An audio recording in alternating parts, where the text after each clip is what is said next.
This is the story of the one who, as a maintenance specialist for a historic high-rise, knows that vintage charm historically needs constant attention.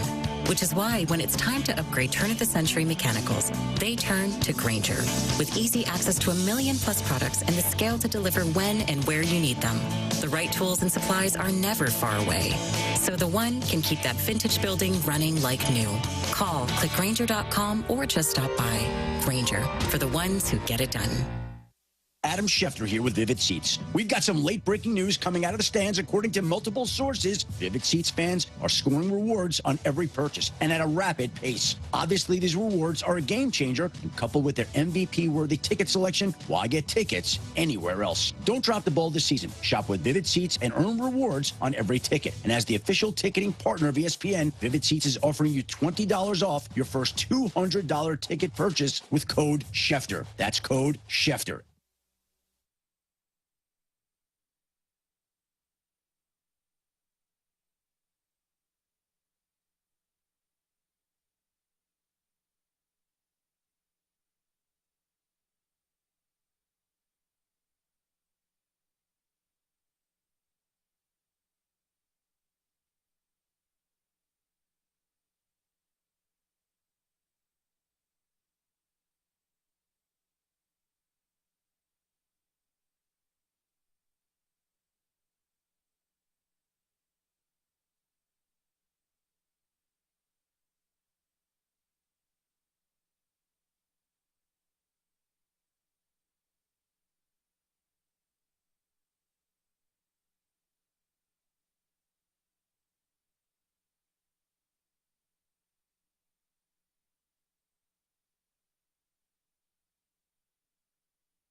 Seven o'clock in St. Louis. You're listening to TMA. It's 101 ESPN. Tim McKernan, Doug Vaughn, Martin Kilcoyne, Jackson Burkett, Chairman Kurt with you on the program. The show is presented to you by Brown and Crouppen, and we are in the Munganess St. Louis Acura, Munganess Burkhardt Alton Toyota. 7 o'clock hour. Martin, do you like light color behind the scenes to give the audience a peek behind the curtain? Doug always likes to do that. That's why he does the reality TikToks. I think people enjoy a little view behind the wall, kind of Not how the sausage is made, but just part of the fun. So all of you who use Microsoft Outlook this morning, Microsoft Office, you are dealing with a global outage. Oh, no. And that's something affecting my email, and if you use that, your email, you can get it on your phone. You won't be able to get it on your computer's whatever service you might use. I'm using a Gateway desktop because I am fabulously wealthy. I hope that doesn't come off the wrong way. Jackson, however, is dealing with the L drive being down. And the L drive being down is where all of his drops... Oh, no. Well, no. And audio reside? Right. How There you go. About 2 minutes and 38 seconds ago, Jackson fixed the L drive? Ooh, no. Wrench, pliers, what? I did no fixing. The insatiable Craig Rutledge. Insatiable. Holy crap. Have fun at your HR meeting today. Is that not the right word there? Oh, my God. Not really, no. Like, I'm going to look up the definition of insatiable. Didn't seem right. What's Seems the word like I'm you looking can't for? satisfy him as a friend. Infallible. Infallible. Thank you. That's just Well, Insatiable. Ledoux failed you. Ledoux failed you. I've been- Insatiable is a Marilyn Chambers film. Was that 86? I don't know the years, Tim. You know her from Behind the Green Door and also Ivory soap commercials initially.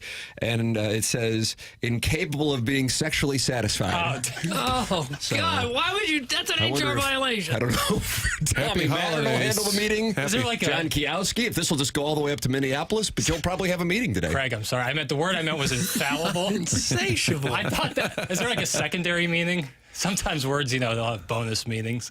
Bonus meeting. That'll be my out. Boy, what time is it? If someone has an insatiable desire for something, they want as much of it as they can possibly get. Well, Okay. but you meant like computer work. Yeah, You yeah, like, I see, twist- he just can't twist get that. enough Boy, it's technology. nice to have an alliance, Doug. You get somebody to come along and bail you God, out. thank God Andy Krupin's coming today.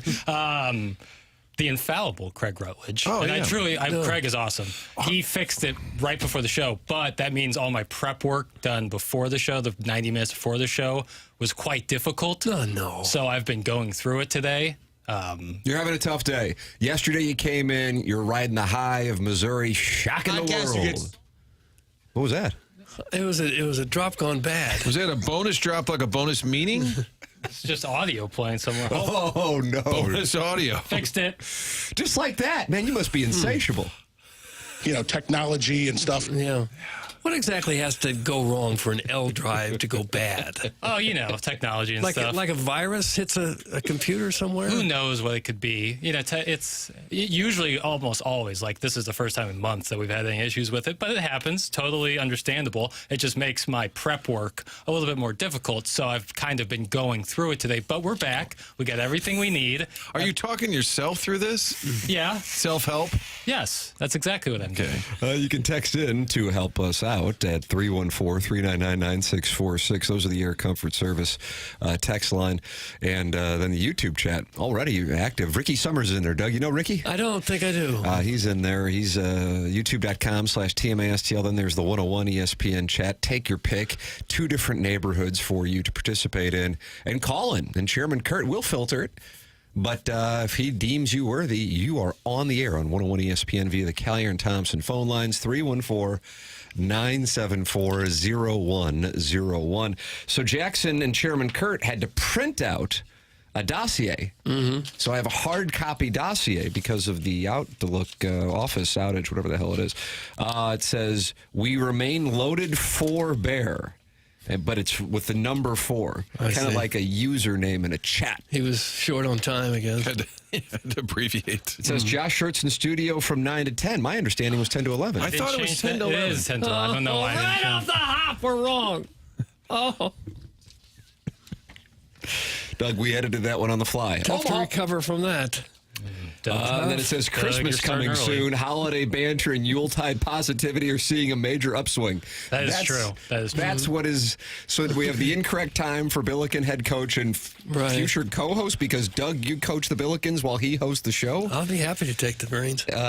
You're heading up to Illinois State on Sunday. Heads up. It'd be fun. Wouldn't it be fun to coach just one game, kind of a meaningless game? Absolutely. Yeah. Get teed up a couple times. And then the next topic is Christmas coming soon. Holiday banter and Yuletide positivity are seeing a major upswing. That's what we have in the opening segment today on this dossier. Hard copy dossier. For those of you watching on YouTube, you can see it. So again, just peeking behind the curtain. At this point, it's no longer a peek. It's you got the full scope of vision here. Mm-hmm.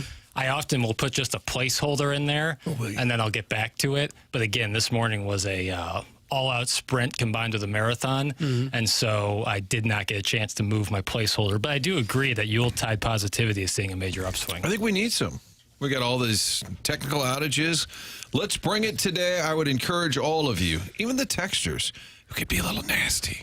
Let's today remember. I like that you're just learning this, because for us, this has been a daily experience every day from 7 to 10, now 7 to 11. Doug's gotten to do it, and he wants to do it 20 more years, since 2007. No. The text inbox attacking the program is something that at this point we're numb to, and I get to watch you process it. Yeah, and looks of horror as I scroll through some of the comments. Whenever it just says image sent, I skip it. Yeah, don't look at it. If it says image sent, don't open we that. just keep moving. Oftentimes, listeners like to send in pictures of their wives and girlfriends, and Doug is skeptical that they're real images. Well, they all look like Victoria's Secret models, and I just doubt that every one of our listeners has a wife that looks like she ought to be on the runway in Paris or New I'm going York. to disagree. Okay. Doug was never going to leave his wife for me, so I figure I might as well marry a woman. Oh. I don't need any context there. I think I understand.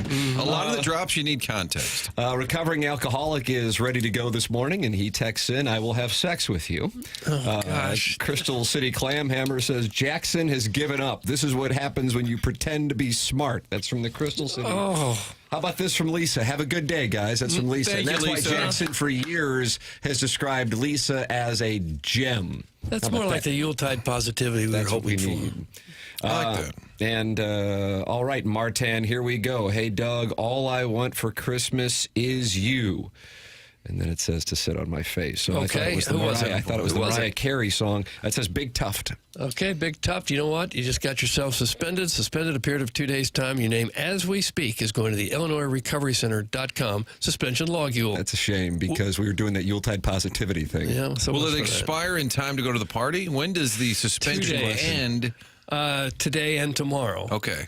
So he'd be good Big on Tuft Thursday. can be at Hot Shots on Paroled. South Well, County. let's hope he can't find the directions or something. So he just- Look at that! Look at that! Look at this! Look at that! How about that? Jackson was able to pull that drop. L Drive's working just fine. Thank you very much. That TMA Christmas party is Thursday at Hot Shots from 7 to 9. Doug is Santa Doug, and giving out presents every 10 minutes. And these presents include just free tickets to Post Malone, Jelly Roll, K-Dot, Kendrick Lamar, SZA, and blues tickets, autographed blues items throughout the night from 7 to 9 at Hot Shots' brand new location on Lindbergh.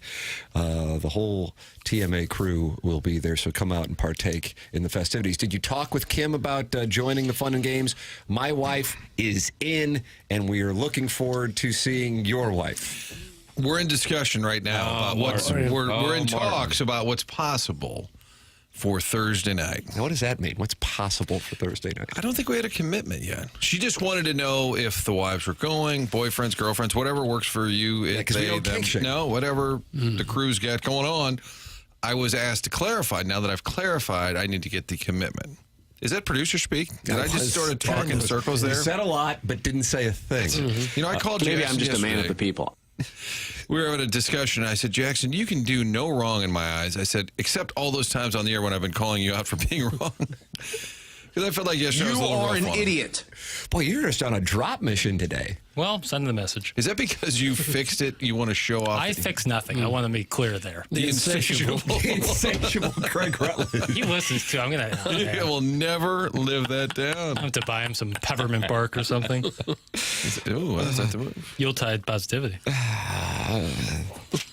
How about the quote from John Mosaic? I know we're going to get into the hardcore stuff, but I want to make sure that Jackson has it, because in the first segment, which one are you going with? Well, I Because there's a like- lot of meat on the Okay. bone. There's a lot of meat on the bone. But the line of the day, I felt, at baseball's winter meetings, while the Mets are spending about $1 billion, the Cardinals are trying to peddle their wares, their squad. The quote from John Mozeliak was, "It's my intention to try." And people say, well, what's this? We're trying, like letting everyone know we don't really want Arenado, and we're going to do our damnedest to trade him. It's my intention to try. And I guess he was asked, could he stay? And he said, well, I guess it's a possibility. I'm not sure where that puts us.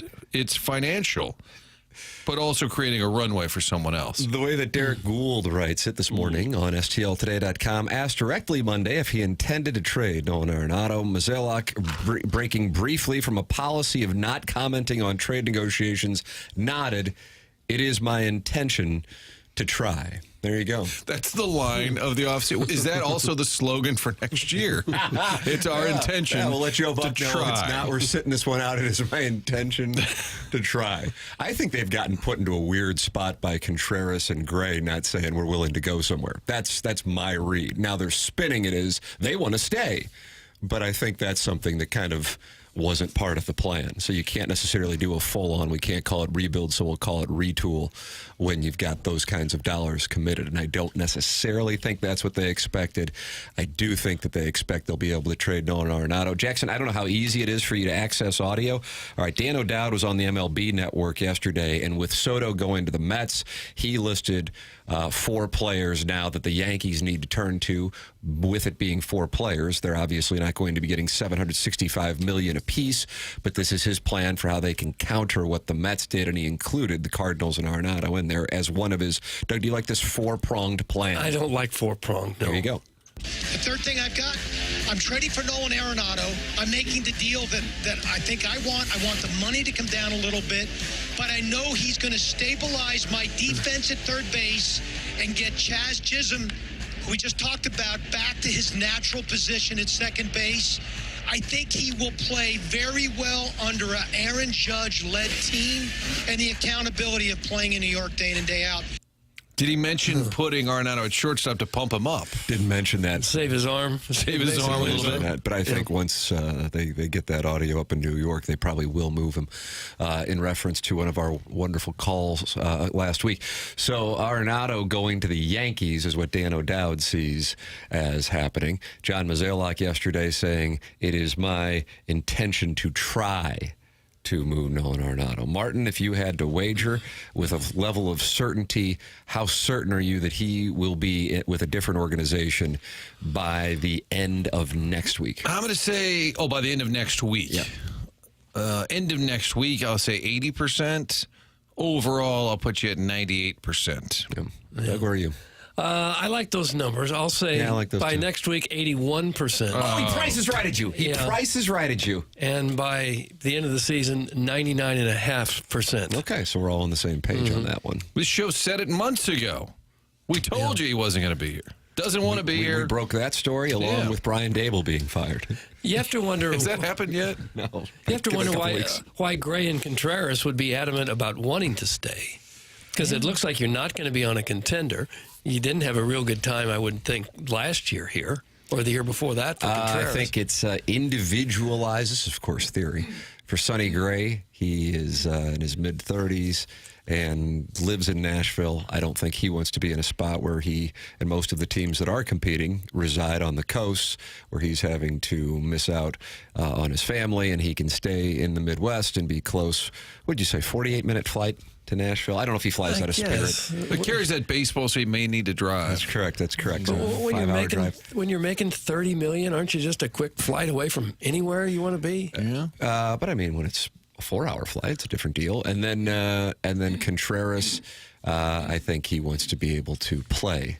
And I don't know if he's necessarily going to be able to play.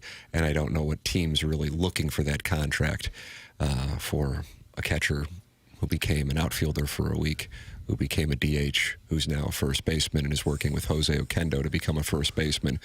And so I think that's the reason there. Well, but finding a trade partner, finding a trade partner is different than just, wanting to play.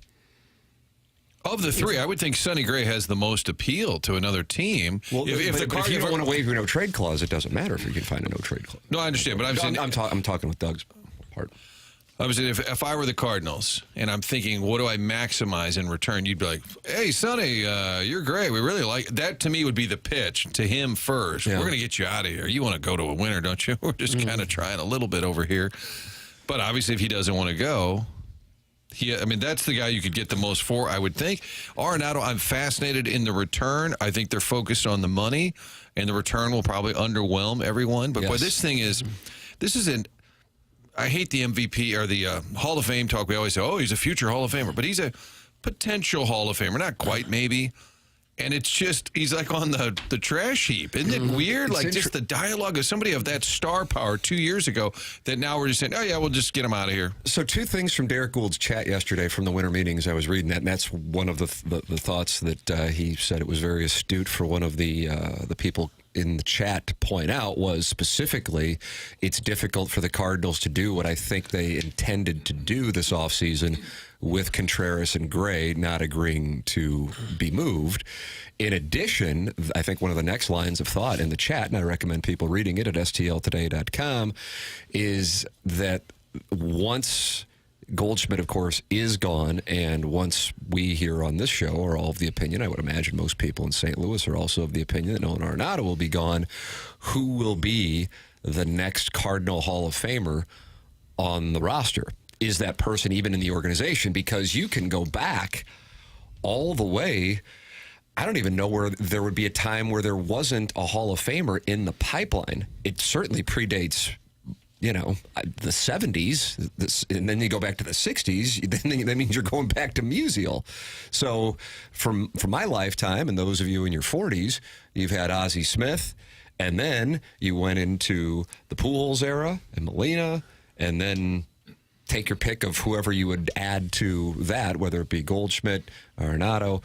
Point being, who in the organization would be in the mix for that? And that's something that the Cardinals and Bill DeWitt, but the organization and the fan base are going to have to come to terms with. And perhaps somebody emerges. It would be wonderful. And there is a chance somebody is in the organization.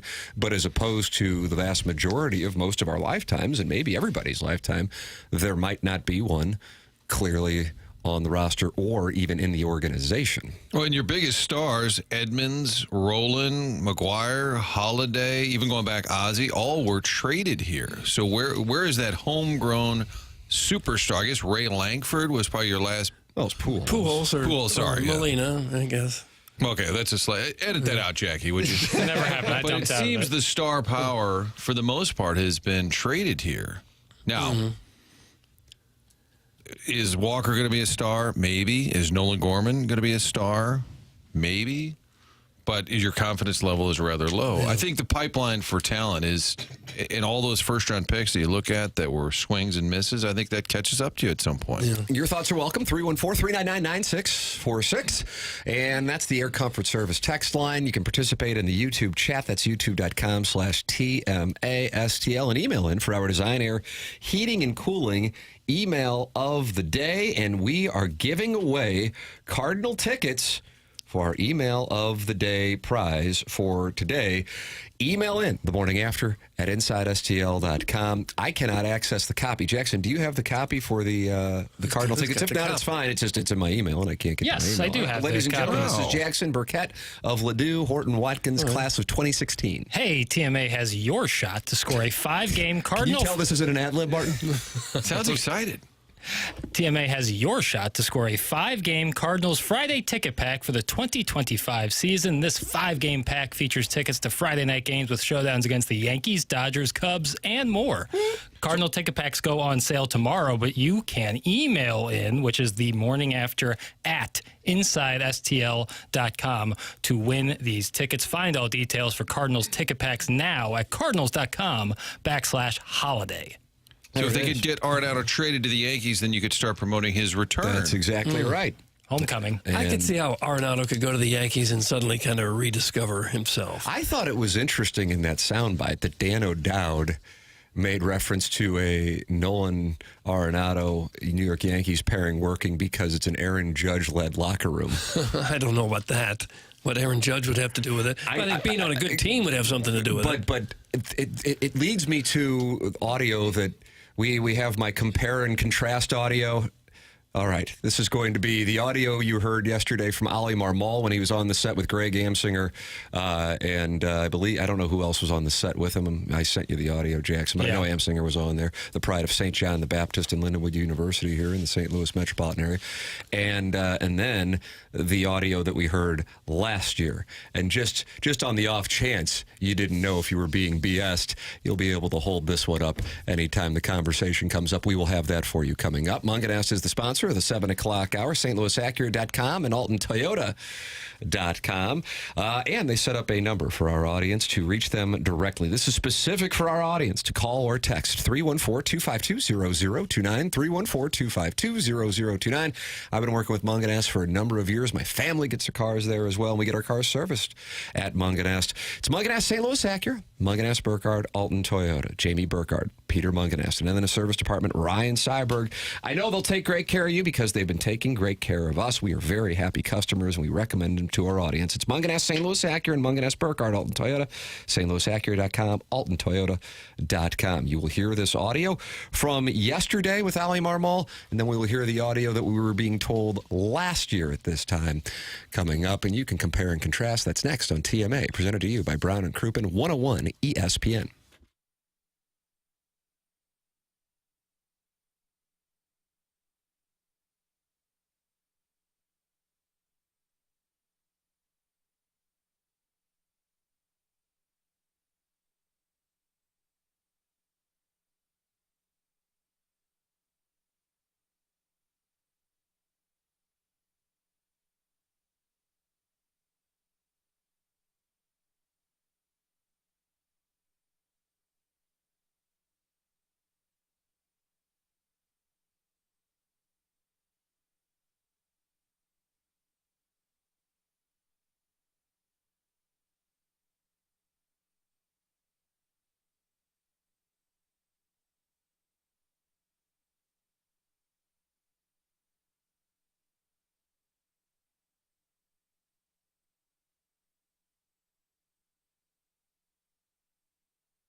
Welcome back. Morning After, presented by Brown and Crouppen, 101 ESPN, and youtube.com/TMA STL for college basketball fans, Billiken fans. Josh Schertz back in studio. That's the 10 o'clock hour, Doug. Even though the dossier says 9 to 10, we don't want you to be thrown off by the dossier. That's Jackson just being insatiable. Damn it. I thought I really had something there. Is it awkward if I ask Coach Schertz for some plays for the 8th grade squad? Do you think that's out of line? Are you coaching? Yeah. I didn't know that. Associate coach. Associate head coach. He'd give you a little pick and roll or something. Motion offense. I called Bobby Mack a couple of years ago. I said, Bob McCormick, former CBC.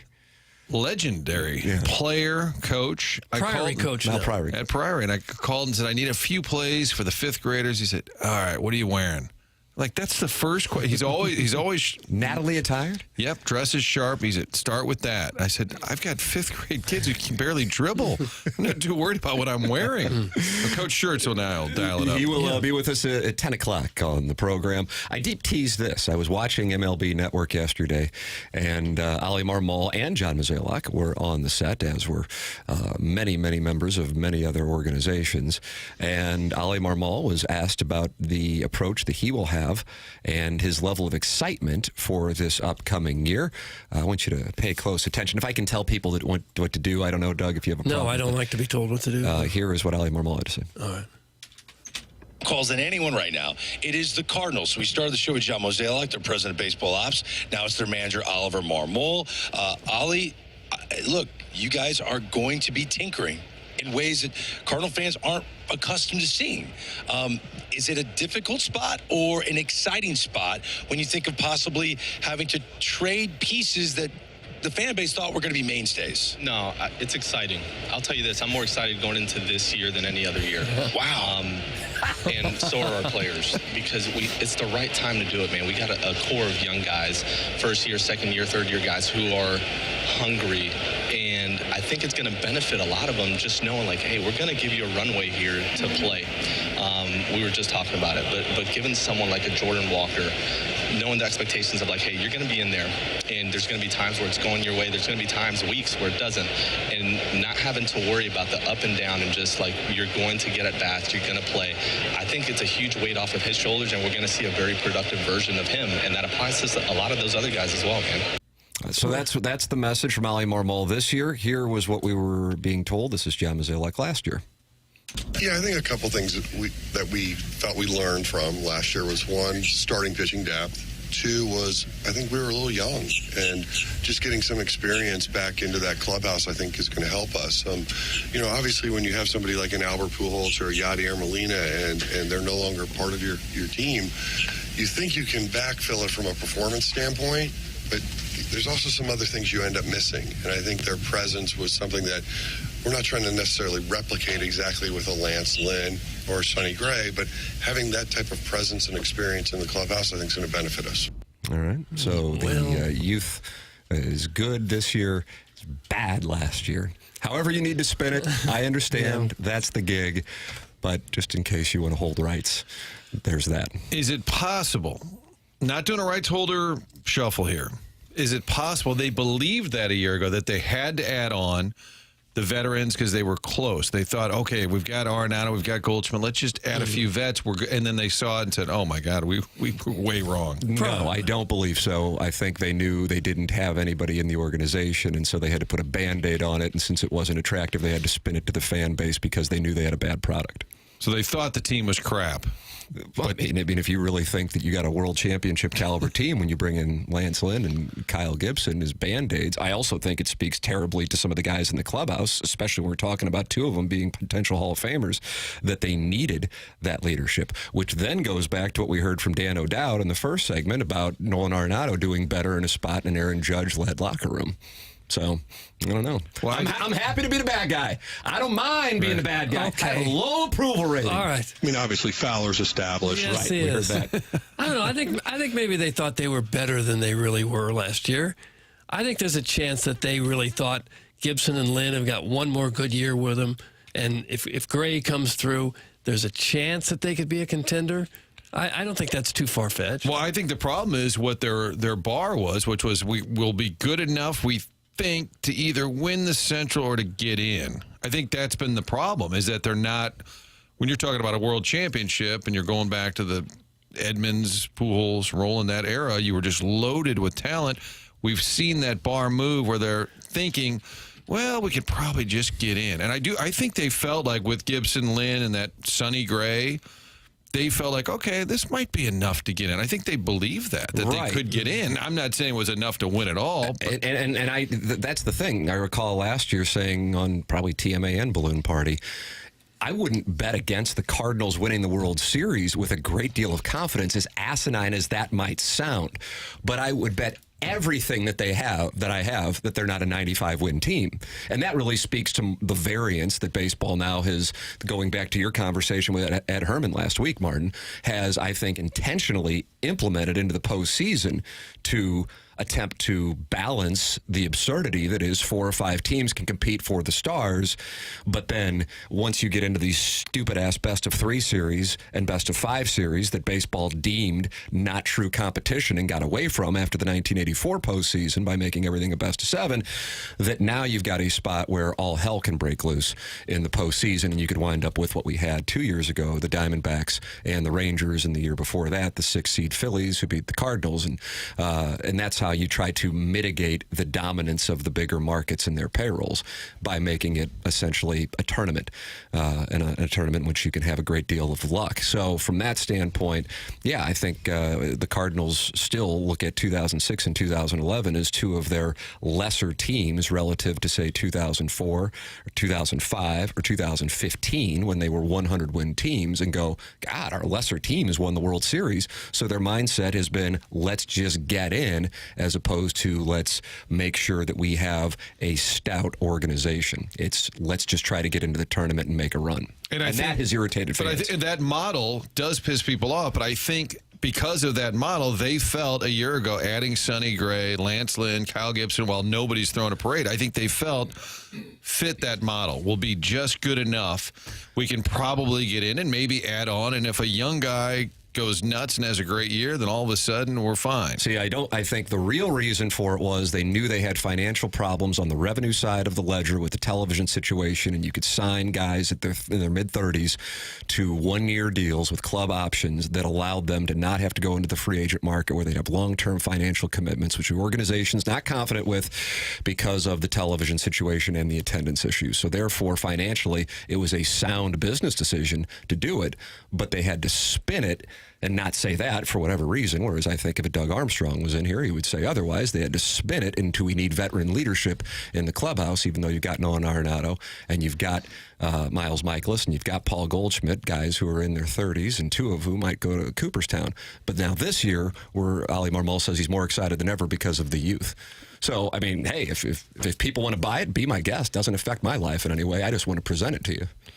Yeah, I think there's an argument to be made where they're just wrong or they made bad decisions, too. I think they were just stuck financially. Well, yeah, but I think you're giving them almost too much credit being shrewd. I think they felt like... No, I think this was all about we can get guys for one-year deals. They only have two guys on the books for long-term, in Arenado and Contreras, and they're going to get rid of one of them and probably have to eat the contract. I think they knew they were stuck. That's why I think they did it. I don't think they really thought that it was a true solution to give them higher upside. I really don't. Now, I might be wrong on that, but I looked at those moves last year and I go, they're signing older guys because they can sign them into one-year deals because they know they're in a tough financial situation. I think it would help them to talk about that, even though fans might be irritated by it. I think some fans would appreciate the transparency and also pivoting to a youth movement. As opposed to kind of this, we're going to stay in between and not really have a long-term plan thing, even though that's what they're supposedly trending toward for the upcoming season. I think the one-year deals fit both. They thought that was a good group of players coming in, just enough. Again, the model that they're embracing pisses people off because it's just to get in, but I also think the one-year model fits because, again, I agree with you on the money side. They know down the road they can't lock too many guys in for big dollars. But the veteran leadership thing, when they talked about that last year, that was largely because of Arenado calling it out publicly, and now Dan O'Dowd saying that about New York. Oh, you can Aaron Judge. Right. That was a real thing. And I think Mozeliak was trying to appease Arenado and others who voiced that, even though none of us thought Lance Lynn was going to be a Cy Young contender. I think they really thought they were patching up, and Matt Carpenter coming back, and then Brandon Crawford. It was random. I'm like, did you really need Brandon Crawford on this team? But I think they really said, okay, Arenado, here you go. And I still don't think he was very happy. He even said it at the end of the year, we need to add on. He's saying it again.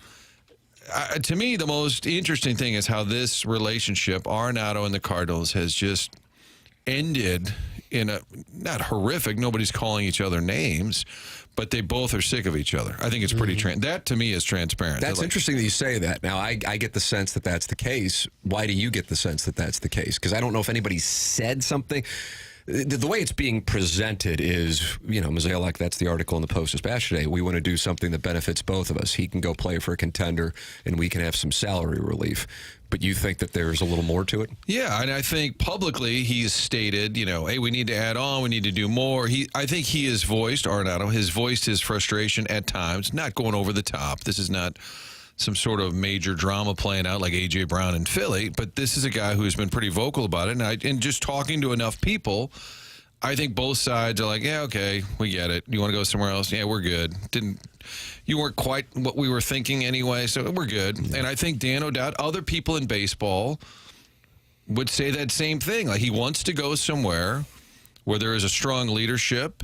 I'm not disparaging a guy who is an unbelievable talent, but I don't think he really wants to run or be that veteran guy. And he's almost said it publicly. And that is something that the Cardinals had within the last decade. See if you can think of who I'm thinking of, who didn't want to be the guy. Well, I mean, Matt Jason Holliday, Hayward. I would say Matt Holliday wasn't like a vocal leader. Right, but Hayward specifically did not want to be the guy, to the point that Adam Wainwright talked about it, and he wasn't being disparaging, I don't think, when he said it, but he just wanted to be in a spot where he could play the game and not necessarily be the guy. So I thought, even though it was a little bit of a throwaway line there with Dan O'Dowd and what we played in the first segment of the show, I think it does speak to he doesn't necessarily want to be the guy. He wants to play the game.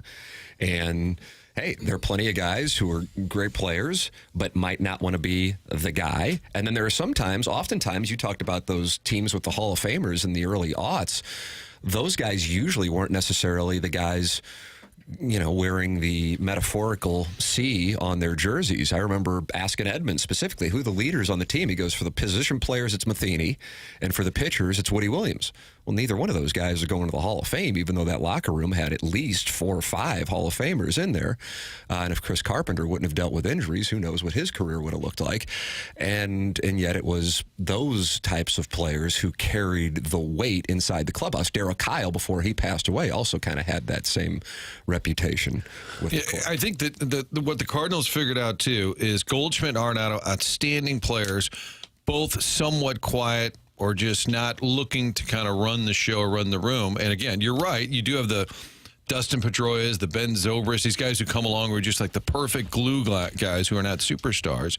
But I think to have Goldschmidt and Arenado be your superstars at the same time and both just kind of super low-key, which is interesting because I think they appreciate that. The Cardinal model is to kind of have them kind of the clean cut. Nobody's making too many waves. But in this case, I think it hurt him a little bit in the room. I do. I think that, and you got guys like Arenado saying it out loud, we need more veterans. I think Dan O'Dowd talks to a lot of people in baseball, and when he says that about the judge, I think it's true. And I think Arenado might sit here and say, yeah, I don't really want to do that other stuff. I just want to come in and play.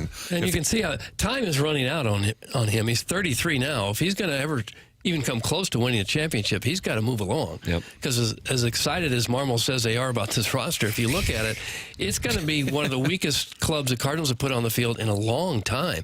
Really? And you consider two of their nice, Jackson. 2 of their top pitchers. Sonny Gray's 35, Michaelis is 36. They're 4 or 5 years removed from their prime years. I don't think that's going to get better. See, I call BS on Ollie's line that he's excited about this group. I call BS on that. I think last year, I honestly think Mozeliak thought, hey, with this model, we'll be 87, 88. Maybe we can get in. Maybe we can add. I think they believe that. But this year, you're calling BS on what he just said on MLB. Well, being excited about it. You don't want to be a manager that's trading Arenado, a manager that says, who else wants to get out of here? At the same time, for anybody in here or anybody even listening, if you're in a position where you're interviewed, what are you going to say? This is a mess? Right. Can't believe it? Yeah, now, speaking to that, at the end of Mozeliak's interview, there was quite a comment, and then Ali Marmol responded to it. We will have that for you coming up. And boy, that was, if you got a chance to see it yesterday, you'll enjoy it. This is probably going to draw the ire of many Cardinal fans. We will have that coming up for you on the program. Text in your thoughts, 314-399-9646, Air Comfort Service text line.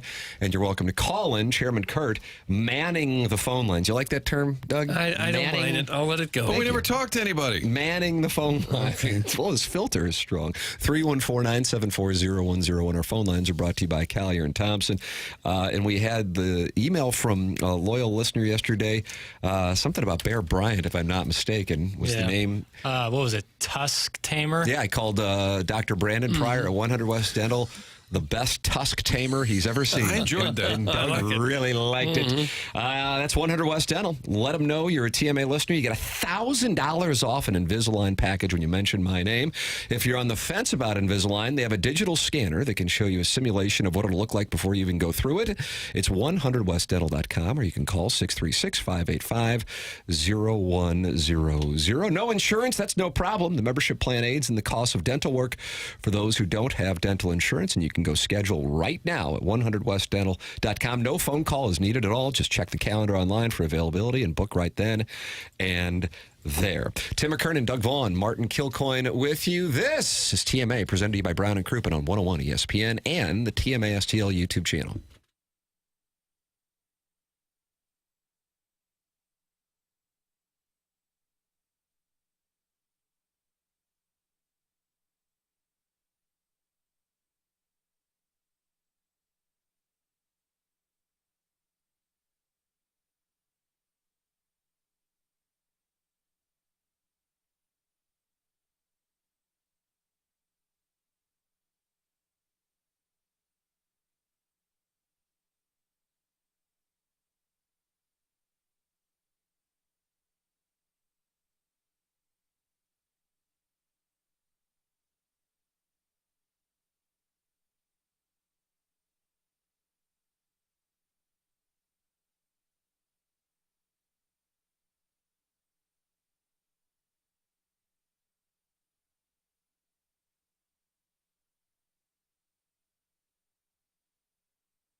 This is Action Jackson with the Sports Center update, driven by Johnny Londoff Chevrolet and Johnny Londoff Autoplex. The Blues are back in action tonight, taking on the Vancouver Canucks right here on your home of the Blues, 101 ESPN. Pregame at 8 p.m., puck drop at 9 p.m. That was another Sports Center update, driven by Johnny Londoff Chevrolet and Johnny Londoff Autoplex. See them at londoff.com. Chevy, together we drive. Are you kidding me?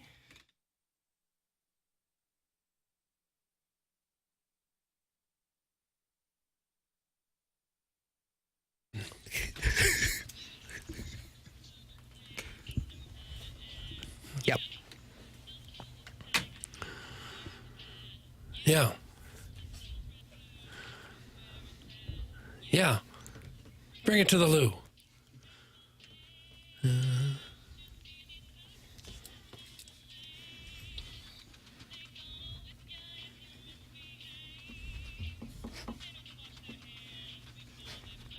They've washed their hands. Julian Tavares actually urinated on him.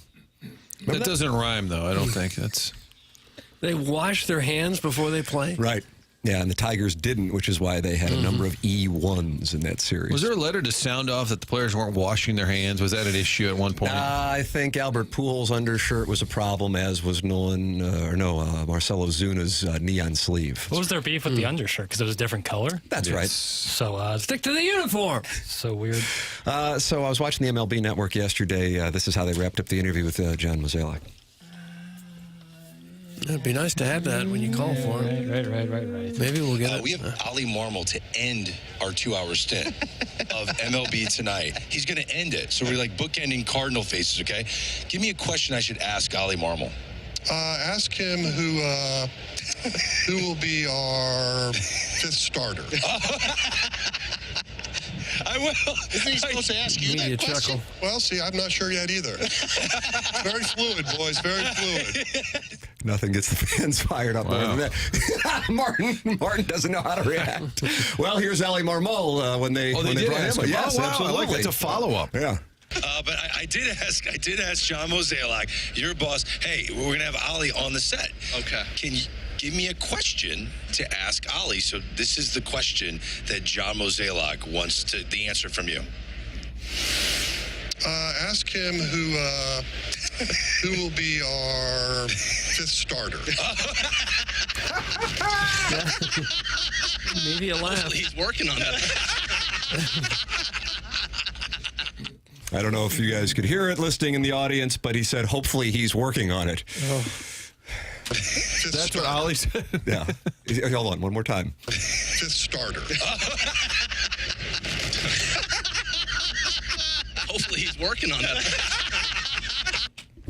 Gosh. 2025 season is I would good. guess Gordon Graceffo be my guess. So the president of baseball operations wanted Greg Amsinger to ask Ali Marmol who the 5th starter is. Kind of a surprising question. I think Ali Marmol might have been surprised as well, and his response was, hopefully he's working on it.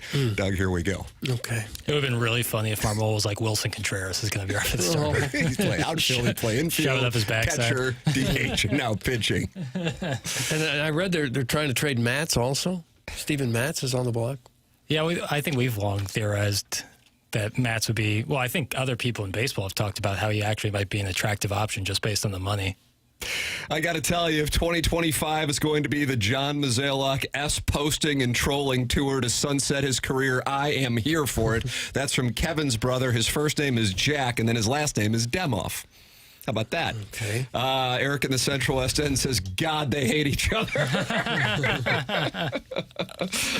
Marcia's burner says, honestly, I love that question from Mo. That's from Marcia's burner, and Manute Bowl eligible stays. Come for the baseball, stay for the laughs. I think this will be the 2025 Cardinal marketing campaign. Well, That's now we're up Manute to Bowl 3. Yep. Come for the baseball, stay for the laughs.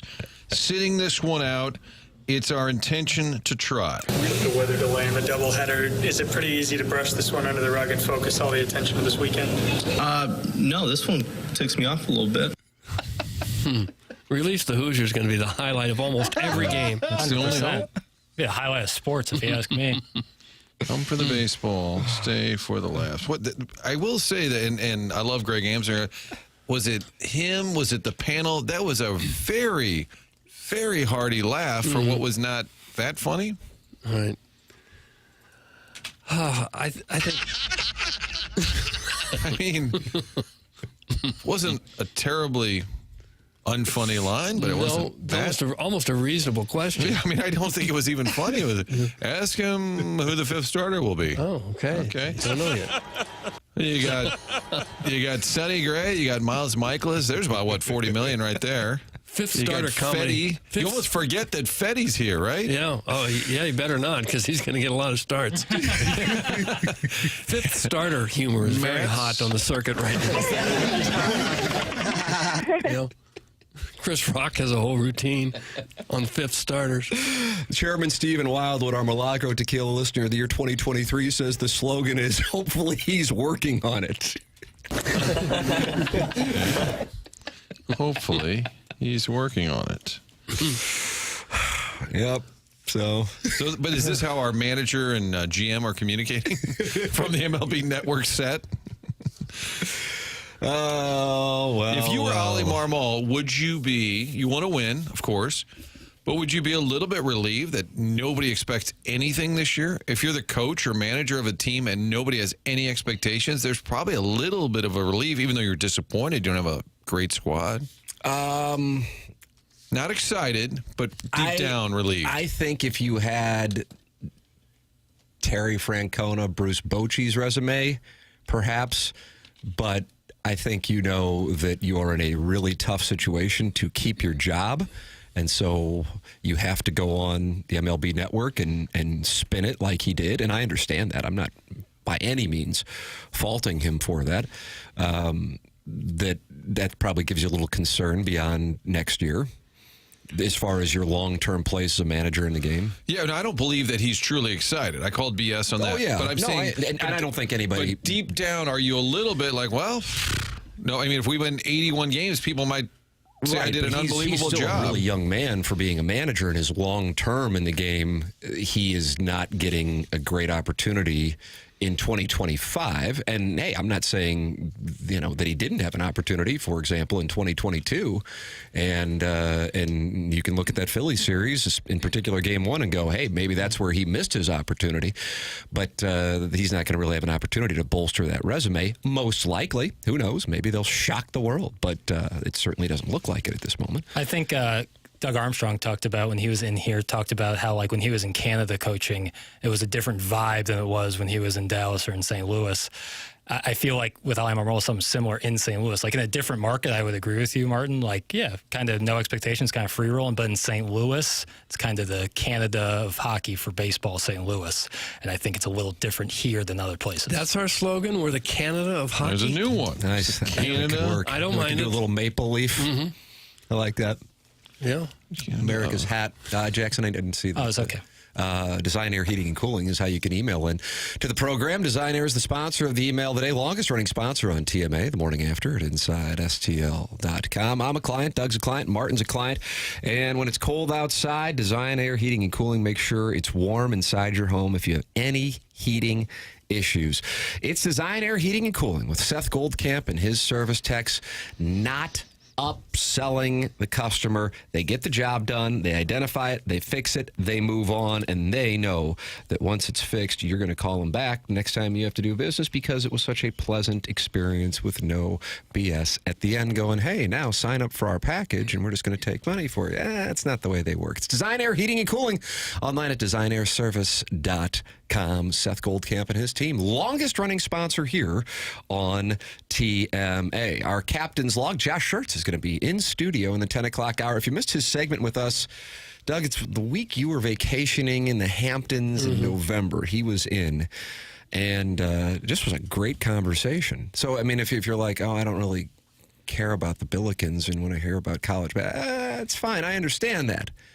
But that's not necessarily the way this guy just kind of comes in and just kind of BS's. This is a great guest. Won a lot of fans over that day, I think. So he will be in the 10 o'clock hour on today's program. New uniforms for the Billikens that dropped yesterday. How about that? Did your uniform Twitter account get going? I know. I should have been on that. But good or bad? I'll give it here good. I like them. Is that right? I love script logo. I like doing like a little bit of like a nickname like the Lou. I think that's cool.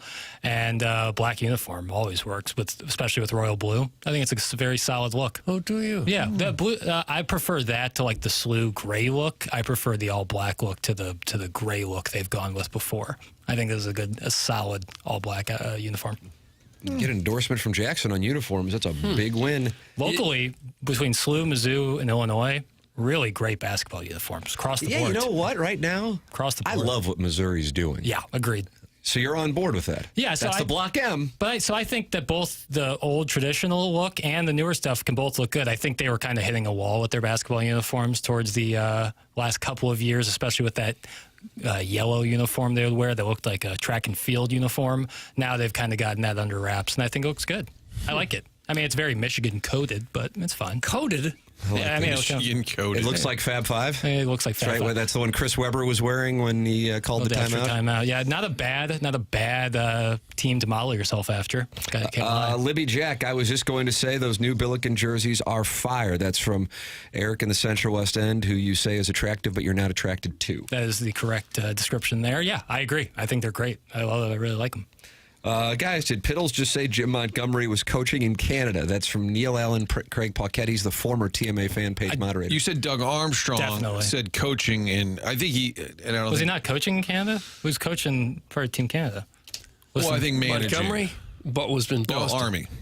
Armstrong was in studio last He was talking about the difference in the markets. You were here too. I know, and I was listening. Apparently, no one else was. Oh, for heaven's sakes. my God. For heaven's sakes. This guy. Man, you're insatiable. I put a foot in my mouth situation there. I really thought I was doing What's it going to be like when you see Craig Rutledge today? He's like a world-class guy, so I'm sure he'll giggle about it, but I feel really bad. Again, I'll buy him some peppermint bark. Or just, peppermint bark? Yeah. Have we satisfied the log this hour for Yuletide banter? And positivity. Positivity. I feel very it's festive. kind of a negative, to be honest. Well, anytime Cardinal you're talk is talking negative. 2025 Cardinals, that's more Scrooge McDuck territory.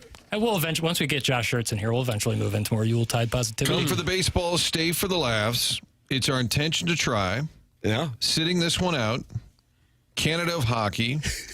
Hopefully he's working on it. Those are your 5 slogan options.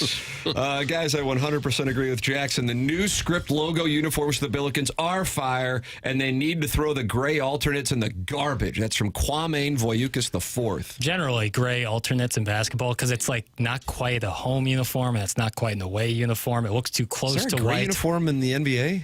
Is there a gray uniform in the NBA was the question. Is there a gray uniform in the NBA? Nice. The Spurs obviously use a lot of silver. Like when you hear the word Spurs, what happens to you? I've got Spurs that jingle, jangle, jingle. Do the Nets have a gray one, Jackson? Ooh, the Nets, dude, they have gone gray before. Good call there, Chairman. The Nets have gone gray. The Nets have certainly gone very minimalistic since their Point move to being, Brooklyn. you don't see a lot of gray uniforms in basketball. That's what You don't want to go through each team, Tim? You don't want to go through. I was trying. Right there is me cutting it off at the pass. Martin, that was a good read on your I was going to part. go through the Atlantic Division.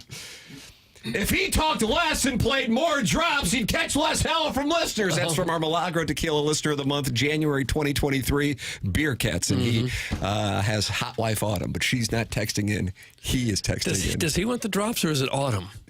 Well, you don't need fries. No. How about that? I'm hard. I don't care what Beer Cats says. Oh, is that a new drop? Bad That was actor. from yesterday's Tom conversation. Well, you don't need fries. No. Tom Hartnell is the drop on like the the way- show. I just Did like the way his he buddy says ever fries. call in? Paul Hollander ever call in yesterday? No, and Wow. he was. I had some emails from guys who knew Paul Hollander yesterday. Really? Emailed me, yeah, this Paul Hollander. He must be a bandy little rooster dog. Well, it's a small town. Yeah, it You is. throw anybody's name out there and we're going to know him. Paul Hollander, call in and see if you can get through Chairman Kurt's Fortress on the Callier and Thompson phone lines, 314-974-0101. The program is The Morning After, and it airs on 101 ESPN and TMA STL YouTube channel.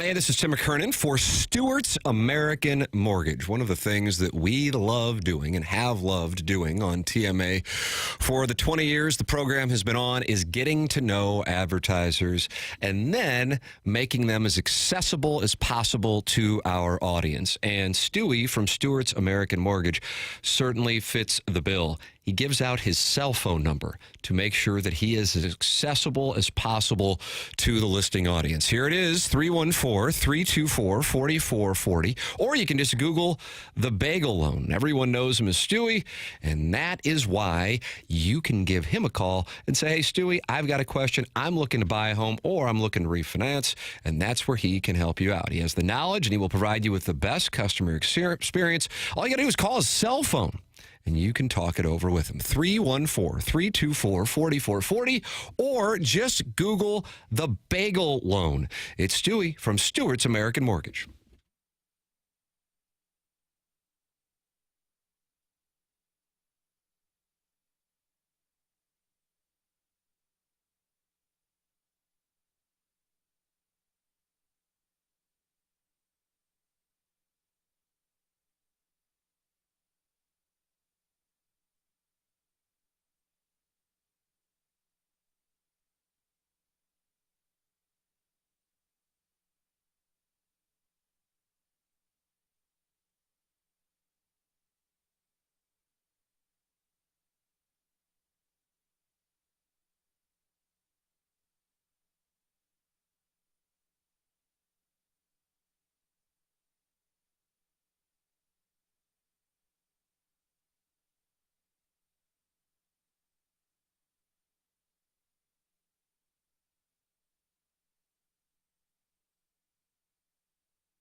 Doug, you wanted a remix, and you got it. I really did.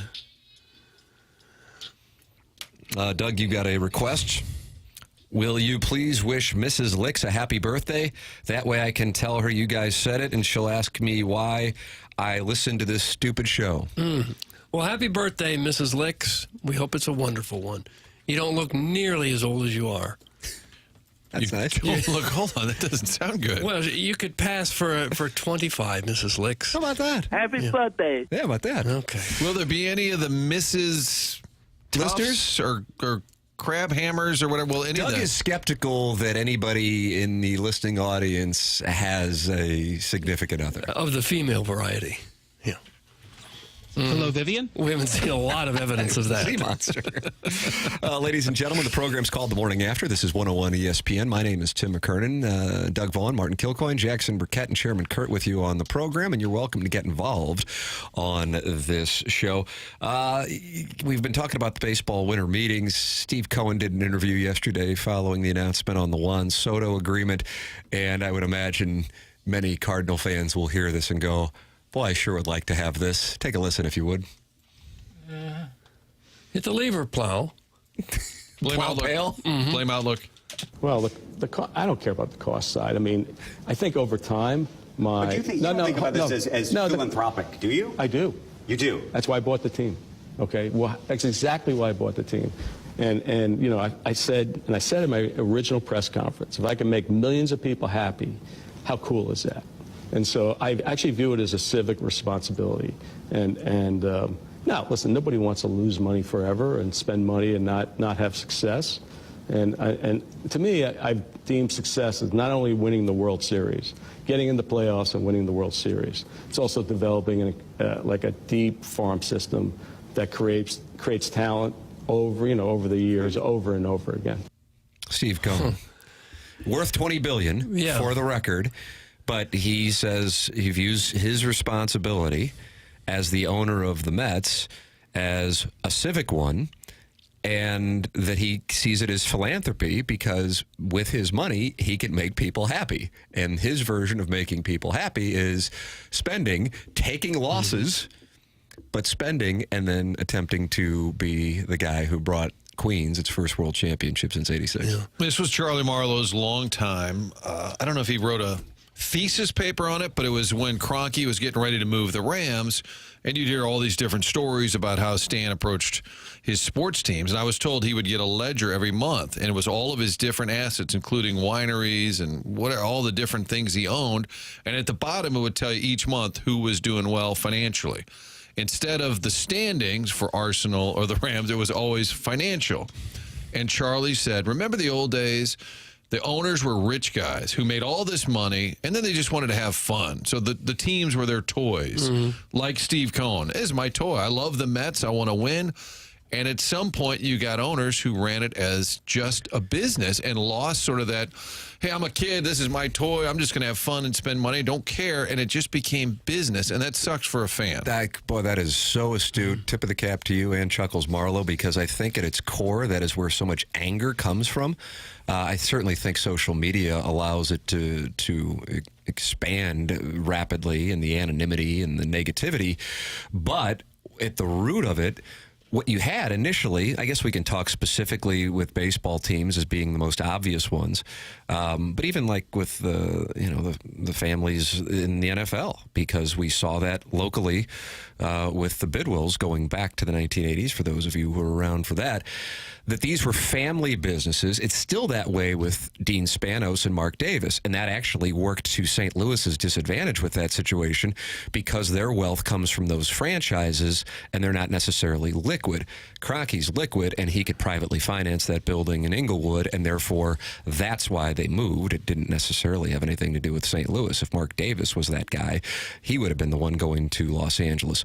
So with all of that said, how do people accumulate that kind of wealth to be in a position that they can acquire something as expensive as a professional sports team at this time in American history?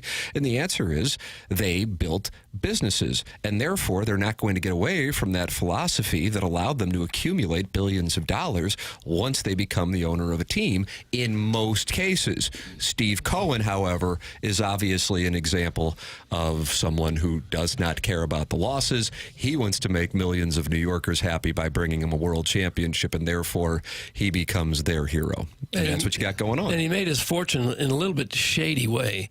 Founder of hedge fund Point72 Asset Management and SAC Capital Advisors, which closed after pleading guilty to insider trading and other financial crimes. He agreed to pay $1.8 billion in fines in one of the biggest criminal cases ever against a hedge fund. Was this like Axe from Billions? They say Cohen loosely inspired the character Bobby Axelrod on the Showtime series. Anybody watch Billions? Anybody nurse? No, Jackson did, of course. Good or bad? Good. Wow, you like that, Martin? It was a long good. Good. That wasn't just good. That was Paul good. Giamatti can do no wrong. Where has he ever been bad? Someone provide me an example. Can't. Well, I don't know. I was worried about Cohen making money kind of in a shady fashion. Well, this shifted quickly, didn't it? Yeah. When you activate Jackson in film, and that's what's going to happen, Martin. MLB owners had to approve Steve Cohen, and I would love to know now how many of them say, oh, man, we had some questions about whether it was the right thing to do, and now he's just clocking us by spending his money. I guarantee some of them are thinking, boy, I wish he wouldn't have been in. But voted it. Mark Cuban was an example. When he got the Mavericks, he was just a rich guy who loved basketball. And I think the first thing he did, he said he was going to redo the whole locker room so that the Mavs had the coolest, and they got a new plane, and it was just like a toy. Yeah. He wanted to win, and he wanted to spend money. Yeah. So it just depends on, are you the Kroenke guy? And I realize Kroenke carries with it the most negative connotation. I don't think that's limited to St. Louis. I don't think he's necessarily revered. Obviously, the Arsenal situation overseas is another one, but I don't think he's necessarily revered. He is in Los Angeles, but across sports as the guy, although he certainly has had success with the Avalanche, the Nuggets, and the Rams here in the last 5 years. Or are you going to be the Steve Cohen, Mark Cuban guy?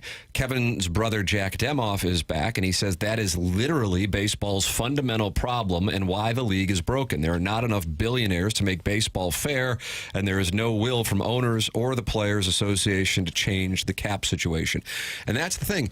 You can dislike John Mozeliak and the way that he handles things, but you know what? I do with it what you want. I can't speak for everybody. I actually like the guy, and I think he's in a tough spot. Doesn't mean I agree with some of the moves or the manner with which things have been handled, but I can like the guy, and I do like the guy. And he was on yesterday, and we played a couple of the clips, and one of the things is when he was asked about the Soto signing. Is this audio that we do have, Jackson? And if not, it's my fault for not having it. Let's see. About the bottom line is, and he said this, but he wasn't really being aggressive with it. The bigger issue isn't necessarily the dollars. The issue is that only 4 or 5 teams were really competing for Juan Soto, and it's the same 4 or 5 teams over and over. But then you go, then people who are paid by baseball, and I understand it. When October rolls around, goes, anything can happen. Look, who saw the Diamondbacks and Rangers coming? Anything can happen. Could the Diamondbacks and Rangers go out and win 100 games? No. Will the Dodgers win 100 games? Most likely. You know, I mean, we can already do that, but then the championship is decided by best of 3s and best of 5s in the odyssey that is, and so therefore it's justified. But yeah, that's the core issue. It's as simple as that. People might not like it, or they may have been spun into believing that a salary cap is somehow socialism or whatever, and then therefore that wins people over who just have an automatic vomit reflex to it. But that's the core issue with baseball, and it's only getting worse. So, but the playoff system is maybe the one and only way they can level the playing field. So I get it, and also then they can make more money by expanding it and then keeping damn near everybody in it, because you can be around 500 and still be in the mix all the way up into the final week of the season. I mean, this was the discussion with Ed Herman last week. The NFL, because you pool that money, you can be Green Bay, Kansas City, and you can compete with L.A. You can compete with New York. Think about the Lakers and Bucks. Who has a better chance to win? On any given year, Bucks could be right there with the Lakers, and the Brewers and Dodgers. Can they look across the table and say, we have every chance to be just as good as you? 0% chance. It's just not true. So they have to be the organization that finds the talent, develops it, and then after the number of years that those players are under control, watch them go to basically LA or New York. Boston and Chicago can be live. Jackson, what business do we have to tend to? Mark Hanna, Evergreen Wealth Strategies. I was texting with Mark, or emailing with Mark yesterday. I just can't say enough good things about Mark Hanna of Evergreen Wealth Strategies.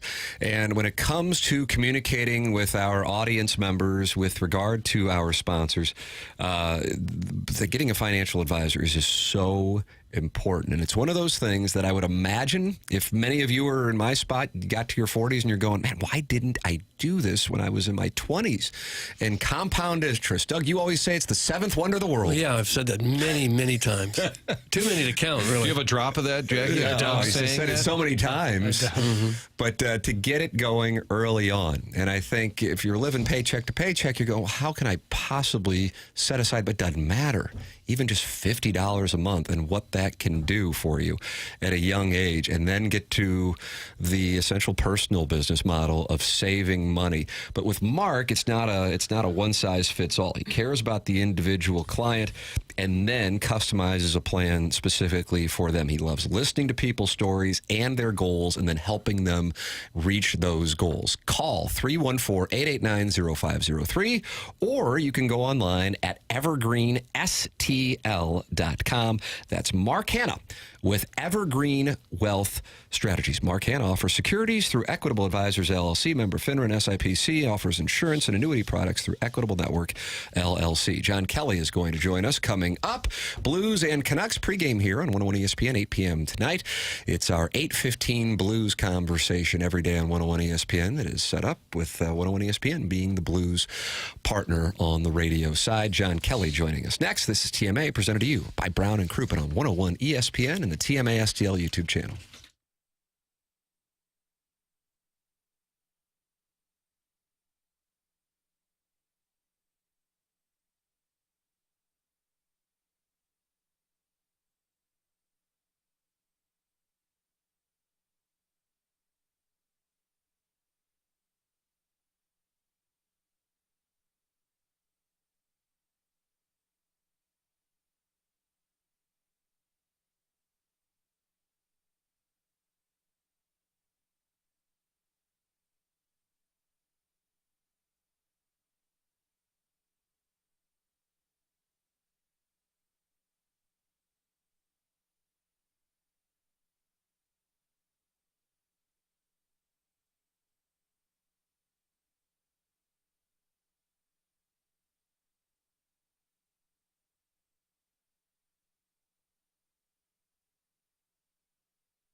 As long as that bird red, I'ma put it on my bat. I love my birds on my chest. I love my birds on my back.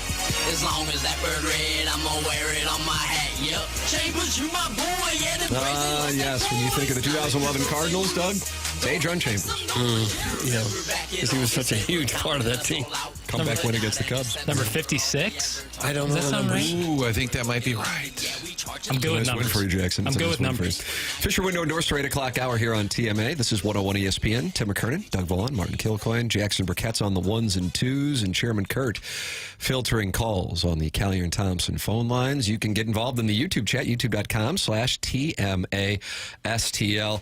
I was wrong. John Kelly is with us at 9:30. I'm used to the dossier being on my laptop, and then because my email's been down, Doug, I have this version of the dossier. I'll be honest with you, I'm not used to it. That's on me, and I want to take responsibility and blame Jackson. So that's kind of how I like to lead. I thought you might pin it on the insatiable Craig Rutledge. Damn it. The Western Canada run, it's got these boys, that's a 2-hour time difference. Absolutely. So Unless John Kelly's up super early in the morning. Yeah. Doesn't need to be calling us at 6:15 Vancouver time. Yeah. We did gloss over from the dossier first hour. Should we outlaw a Q-zip under a sport coat? That was on the I see that, Jackson. What is that about? So Steve Cohen in that clip we played is wearing, he's got a dress shirt. I'm going from chest out. Dress shirt. Sure. Quarter zip over the dress shirt, and then sport coat over all of that. It's kind of a layers. Welsh look. It's Welsh look. I think it's a really bad look. I think it's a really weird look. It's a Welsh look. Maybe if you have $23 billion, you have so many clothes, it's hard to wear them all, so you just wear them all at the same time. Layers? Yeah, that's so many clothes. Yeah. Just keep putting it What on. logic is that? Like, you're just going to keep. tie. Yeah. Where's the ascot? No, keep it coming. Yeah, like I wear my sweatpants, but I also wear khakis under them. That's what right. sense does that make? Like, I think it's a really. I'm trying to picture that now. Yeah, it's a really weird look. Or Thursday, you and I both wear khakis and sweatpants at the same time. So you wear the khakis over the sweatpants. I'll wear the khakis under it. We'll see which looks better. Yeah. I just don't. I think the quarter. I know it's like a wealth look. I watched Succession, and I think it's a bad look. Oh, do you? I think a puffy vest is a better money look to me. A puffy vest. Like, a nice clothes and then like a puffy vest over that. I think the vests have become less puffy. You're picturing like Costanza, right? I'm not talking about Gore-Tex. I'm talking about like a not talking Gore-Tex, Tim. like a moderately not talking puffy. Gore-Tex at all. Moderately puffy. Just enough puffy. to. Do you ever That's how I talk could be Gore-Tex? described. Seldom. Is Gore-Tex a textile we use that often anymore? Textile. Your vernacular is interesting. I wasn't apparently prepared not. for the textile conversations. Hey, is this housekeeping? And we take care of housekeeping on the air, just I'll like allow on for great shows. housekeeping. Usually I can look up at the monitor above Jackson, because right now I can see that he's fading into the sun. And I see that on the YouTube channel, youtube.com, TMASTL, There he goes. 242 Friends of the Feather in there. But usually the YouTube chat is up on that monitor, and while there is an active YouTube chat, Tom Logan's in there talking to Don Pepe and Chester McNaughton and Jackson's drop auditor. It's not showing up on the monitor, and so I can't read the YouTube comments today. And I was wondering if that had to do with, was it the L drive being down and the insatiable Craig Rutledge? I'm down Nice job, Jackson. Okay. It's like getting the closed caption when you're watching a film. Absolutely. I'm more That's how I concerned had to by watch Peaky Blinders. the delay is on here, and it drives me. You look up, and it'll be Doug having a sip of coffee. I'm like, he's not drinking coffee. No, it was 30 seconds ago. It's all on a delay. This show's on a delay. You can get involved on the program at youtube.com/TMASTL. MD2020 says, we need to be seen. He's exactly right. I couldn't agree more with that. We got Battlehawks news? Yeah. I kind of like this story. All right, well, then go ahead. Tell the people. Reports out that Anthony Beck could be in line to be the next head coach at West Virginia. That's an Adam Schefter tweet. I kind of like that for him. He played at West Virginia, first-round pick, coached a little bit in that AAF. It was actually Mike Martz who put him on his staff in San Diego. What was that team, Doug? The Alliance League in San Diego. They were the Storm? No, the Fighting Missiles? I don't remember. The Fighting Missiles. I was thinking of military in San Diego. So Anthony Beck, your Battlehawks coach, is a candidate to be the head coach at West Virginia. If I were him, he's gotten into coaching. Martz told him, get out of TV, do coaching. He's had success with the Battlehawks. But if you want to get into where the big money is, become a head coach at your alma mater? Oh, yeah. I don't know that it's going to happen, but if I don't want Battlehawks fans are going to be upset about this, but I hope for him he takes the gig. I think that's a good spot. Oh, yeah. I mean, those jobs pay $3-4 million a year. Most of them, don't they? I would think he also wants to get to the NFL, and maybe you can do that if you have a little bit of success at West Virginia. So that's in play, we shall say. He has interviewed for the job.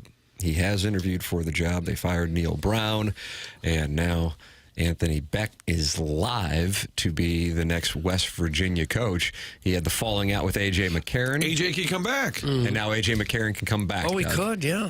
Be the face player of St. Louis. coach. He could be the player coach. Which former St. Louis football adjacent athlete would you like to see coach the Battlehawks? You didn't have to say adjacent. I like that. Well, they might have played. Just let people know this is kind of the NPR of sports talk radio. They might have played for the Big Red. They might have played for the Rams. Ricky Prohl. They might be from St. Louis. Ricky Prohl's probably the play. I'd like Jackie Smith. Hi, I'm Jackie Smith. I'd like him to be the coach. Okay. Sing the anthem before the game and then coach do him it up. all? Coach him up. What about Janoris Jenkins? Can I offer you Janoris Jenkins? I don't know. He would hold people accountable, both on Twitter and on the locker room. Isn't he probably. still playing somewhere?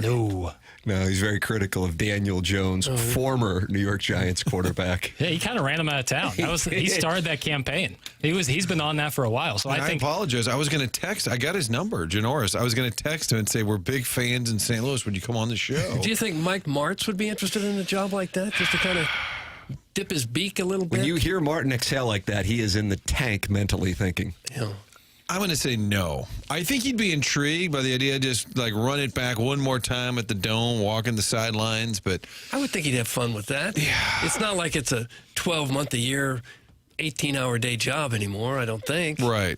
And I think that's why a lot of these coaches, I mean, look at Bob Stoops. What's he doing in this league? Even Wade Phillips, I think they like it because it's a pretty limited schedule. You do have a couple of months in Arlington where you're in training camp, but I think Martz would probably pass. I think Ricky Prohl, who was a coach with Carolina, with the Panthers for a number of years, somebody like that, maybe. And if I were the Battlehawks, I mean, to me, you got to get somebody who moves the needle. Beck kind of won everybody over by being so available and doing multiple interviews.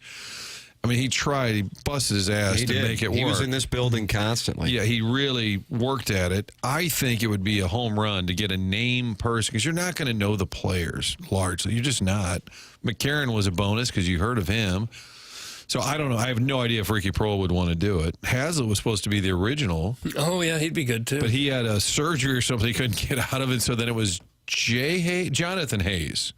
Jonathan Hayes, who didn't seem to be too interested in doing any of it. And Hazlitt's probably pushing 70 himself. Yeah, I don't think he would do it this time around, but the first time it was supposed to be him, and then when they redid the whole league, he ended up in Seattle, of all places. But I think Ricky Prohl, I'm trying to think who else is in the coaching I'll world. tell you this. If you are somebody who wants to get into coaching, like Beck might get that job, what him getting the West Virginia job, if it were to happen, now just because he interviewed doesn't mean you're going to get it. I would imagine they're going to be interviewing 5 to 6 people.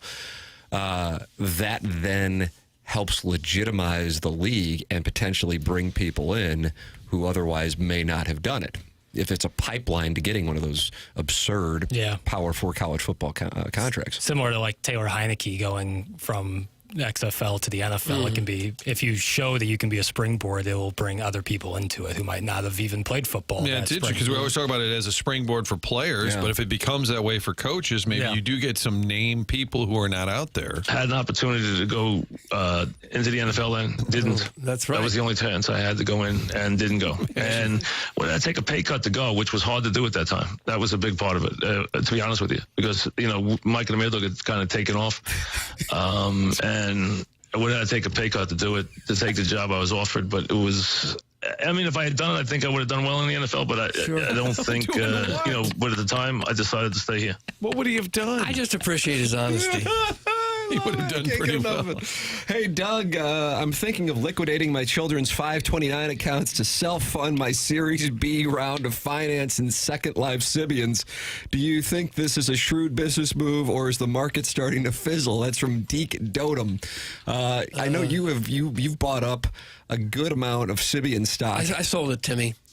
I sold it. So you think this wouldn't be a good time for Dotem to liquidate his children's 529s? No, I wouldn't think it would be. I would hang in there. We're doing a little Dave Ramsey show here today. We finna be rich. What we need to do is get a hedge fund. That's how all these people are billionaires at young ages, right? And then we buy the Cardinals. What are we waiting for? We buy the Cardinals. Juan Soto would be wearing the birds on the bat. Mm-hmm. And guess what? The team would wear Navy caps on the road. Oh. Be the first order of business. What do you have to do to get a hedge fund? What's the first step? Chase this dough and get money. There you go. There's our jingle. We got a jingle anyway. What did Bryce Harper sign for? Was he $300 million? Crowdsourcing. He's got called up by your ally. Because I do feel like that was one player, and I don't know that he would ever come here, but at the Cardinals at the time, you bring him in, that's a centerpiece. $330 million, Martin. The deal was in 2019. 13 years, $330 million. Doesn't that seem like a relative bargain now, where a guy's getting comparatively speaking to Ohtani and 65? Yeah, I mean, that's a guy. And could you afford it? You could afford anything. So I think that's one where maybe you just kind of go past your puke point. Remember, that was the Mike Gersh line where they had a puke point where they would get to on any contract or any player trade, and then you would say, we can't go any further than that. That's one who's worked out, I think, largely as a big-time signing. I mean, you think the Mets will regret this 5, 6, 7 years from now? At some point they will, sure. If, however, for Cohen, it really does not matter, then he doesn't care because there's no cap and he can keep just pissing it away. You know what I mean? That's the thing. It regrets when you have financial restraint based on your revenue side or if there is a cap. And for him, it's like, okay, we're going to light it on fire, and then there's another guy who comes along. And who will be the next Juan Soto, by the way, with a contract? Is there anybody that's obvious out there? Acuna? I think he's locked up, right? Acuna's locked up. Betts is locked up. Tatis is locked up. That's what I'm saying. I don't know if there's... the Harper contract was one we knew was coming 5 years ago. Gorman? Probably not. I'm trying to think who's... Newt.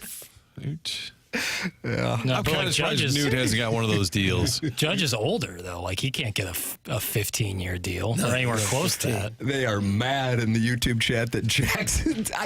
who cares? We're doing a program. Don't worry about it, Chairman Kurt. We'll tend to it. They were concerned for Jackson in the YouTube chat. He can't see. I've been shielding. Yeah, he's holding up. Do you see that, Martin? He's holding up like he's a wealthy lady at the polo grounds. I was gonna say I've always wanted to have an umbrella in the shade of an umbrella on a hot sunny day, and this is kind of it. You're eating a egg salad sandwich, but you're holding up something to block the sun as you're sitting out back on the patio at the club. I feel like I'm at Wimbledon. Yeah. Strawberries and cream. Let's see. You can get involved in the program. Many are choosing to do so by texting in the Air Comfort Service text inbox 314-399-9646. Call in Callier and Thompson phone lines. That number is 314-974-0101 in the YouTube chat, where they are very concerned. Jackson has the complexion of a vampire. Somebody has to do something. I have very fair skin. I've tried getting tan. It doesn't work. It's really bad when the sun is blaring down on me. Jackson's drop auditor. Martin has a question. Doug, he's raised his hand. I'd like to just interject. I have an alliance update. Oh. Chris May, the Billikens athletic director, is enjoying the show, and he said, love Jackson's uniform convo. He appreciated the athletic director at the University of St. Louis U appreciates you supporting the Billiken uniform. He said, enjoying the convo with Jackson. No, that's good to hear. I mean, look at this further credibility. You might have some people in this audience who might be coming after you, but you got the athletic director of St. Louis University on your side. Thank you, Mr. May. I doffed that off. He just doffed his cap. But I'll always be honest, too. If I don't think a uniform looks great, I'll be honest about it. It could be one of my favorite teams. It can be one of the teams I dislike. I don't like Kansas's uniforms. I've been very upfront with that. But is it because it's Kansas? Controversial take for a Mizzou guy in St. Louis. I don't like the shoes that the Jayhawk wears. I think it's a little much. They wear those little yellow shoes. It looks like crap. Oh gosh. Adidas uniforms in general. Although Louisville has a nice little uniform set. Don't say little uniform set. We got into the Louisville uniforms right now. I regret the alliance update. Yep. Now Jackson's feeling himself now that he's got the athletic director at St. Louis U on his side. Speaking of which, Josh Schertz is going to be in studio with us in the 10 o'clock hour. I don't know if he's going to stick around to vote for the design, air, heating, and cooling email today. I think he should. I'd like to see his reaction to an email from Deke Dotem, Doug. I think that'd be a great way to say, welcome to St. Louis and good luck against Illinois State on Sunday. Here's a little message from Deke Dotem and his Sibian business. Transform your story at Illinois Recovery Center. At Illinois Recovery Center, the team believes in the strength of every individual's journey to recovery. Whether you're taking the first step or continuing your path, the IRC's dedicated team's here to support you. Why choose Illinois Recovery Center? A holistic healing approach, expert care and guidance, safe and welcoming environment, tailored programs for lasting recovery, and top-notch facility and accommodation. The IRC builds the unwavering determination to thrive beyond the shadows of the past.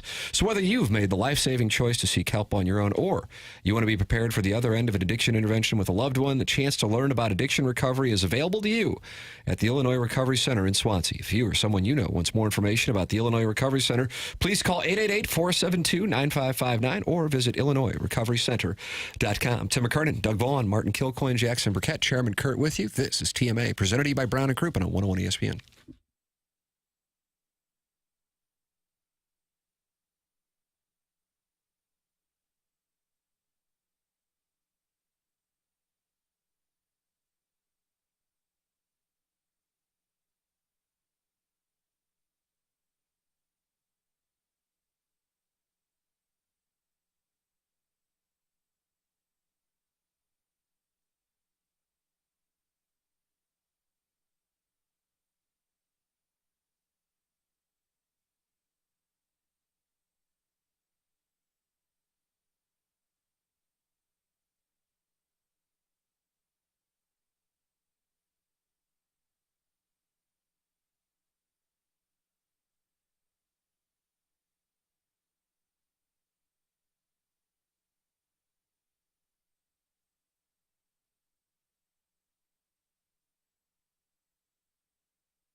TMA 101 ESPN, Tim McKernan, Doug Vaughn, Martin Kilcoyne, Jackson Burkett with you. Chairman Kurt has left the studio. He's tending to business. Maybe he's doing one of his signature TikToks, Doug? Maybe you got a call from Craig Rutledge. The insatiable. Seems insatiable. Yeah.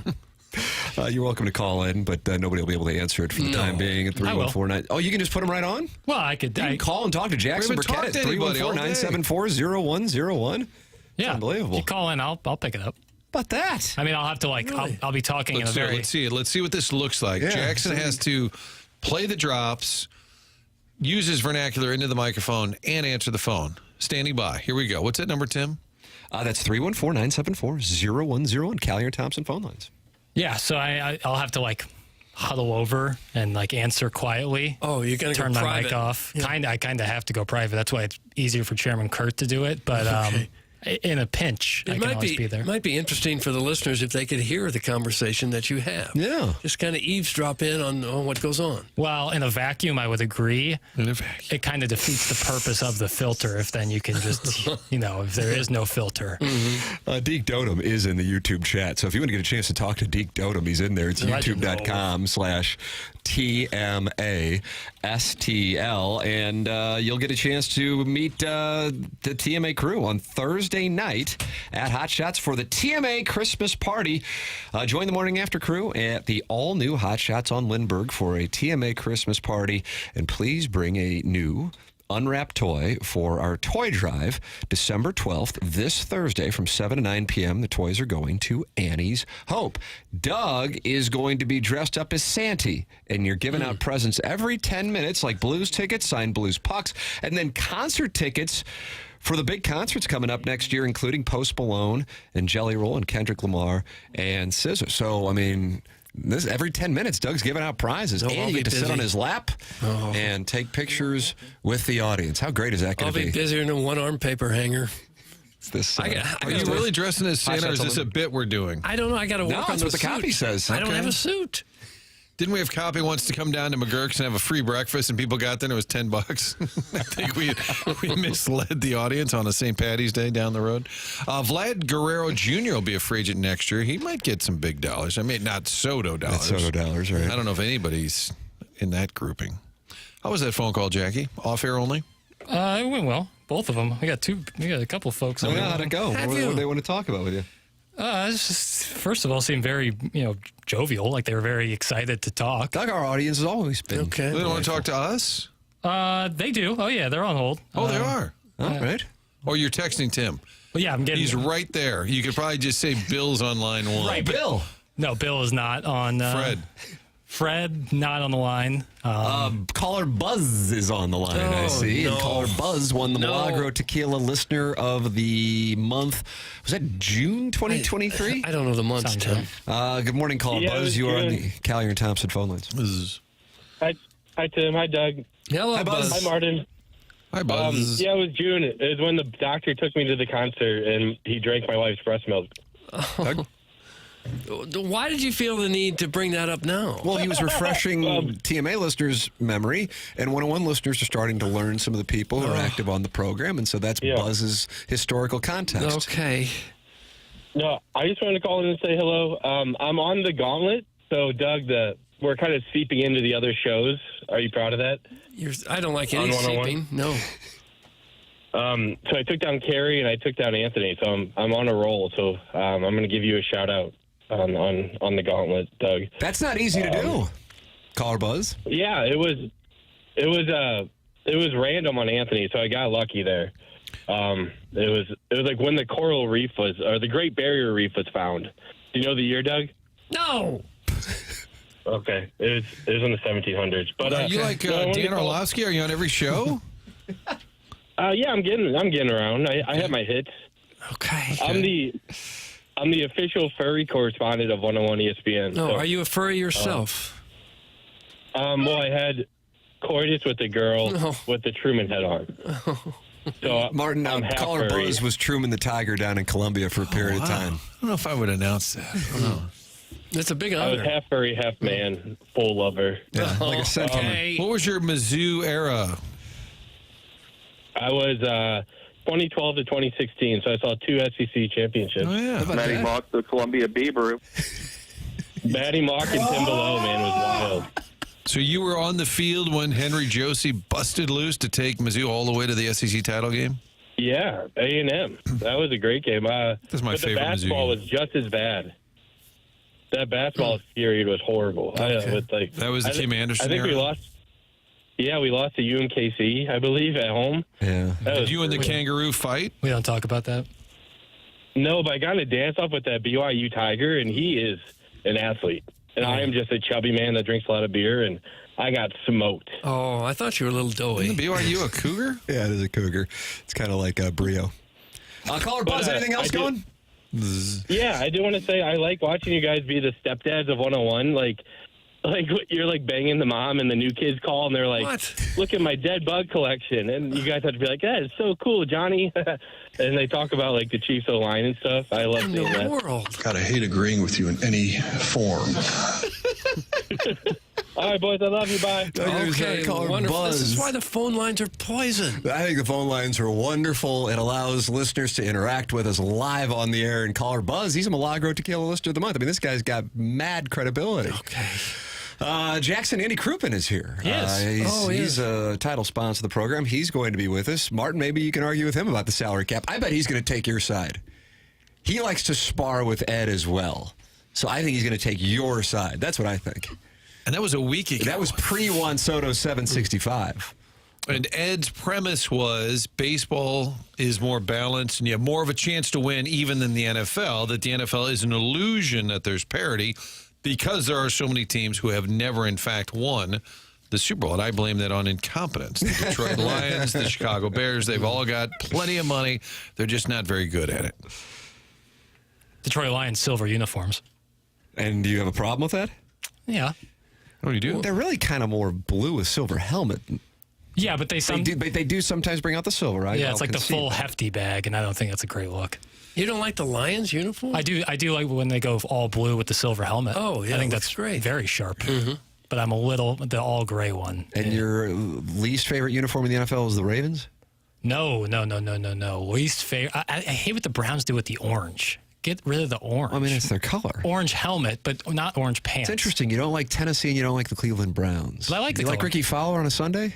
That's a little much. Okay, I'm starting to pick up a pattern here with the orange thing. And you don't like Ireland. That's not true. You don't like the Irish. You sound like Longshanks. Also the not problem true. with Scotland is it's full of Scots. Doug Braveheart, 1995. I don't know the years. Best Don't picture? ask me the You just years. said Braveheart's bad? Yep. Wow, that's controversial. That feels maybe Irish, Scottish, that whole... Starting to see it? You starting to see it? I'm telling you, there's something going on here, Martin. Ever dislike a Woody Allen film? Yeah, sure. I have some movie. He's made a lot of duds. He's also made Annie Hall. So there's that. So there's what about that. Manhattan? I don't know if I've ever seen that picture. Black and white. Meryl Streep, she's young. Hey, you want to listen to Jackson break down film? You can go to the 101 ESPN app or the TMA STL app, and that's presented to you by Schaefer Door Company. That's Jason Gosrow and his team. At SchaeferDoor.com, they set up a number for TMA listeners for you to have direct access. Here it is. Call it or text it, 636-782-3608. They service all kinds of garage doors for service and new installs. They also service commercial doors as well. Go to SchaeferDoor.com. That's SCHAEFER door.com or call or text. The number set up specifically for TMA listeners, 636-782-3608. They're the sponsor of the TMA STL app and the 101 ESPN app. Download them both, and you can listen to the program anytime you would like. And all of the programs on 101 ESPN, where caller Buzz is making his way through the gauntlet on the fast lane. And in the YouTube chat, they said caller Buzz got lucky. I would like to hear the audio. I wonder how he got lucky. Yeah, I find that good for caller Buzz. Schaefer Door, a Clopay Master Authorized Dealer. Tim McKernan, Doug Vaughn, Martin Kilcoyne, Jackson Burkett, Chairman Kurt with you. The program is The Morning After. It airs on 101 ESPN. Presented to you by Brown and Crouppen.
This is Action Jackson with a Sports Center update brought to you by Saliga Heating and Cooling. Only one NBA game last night, but you know I'm going to talk about it. The Knicks defeat the Raptors last night, 113-108.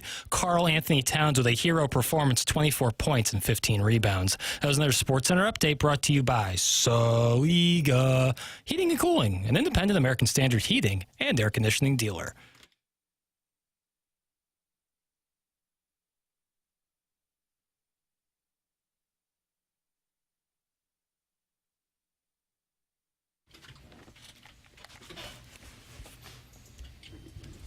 Is this Andy Krupin's music?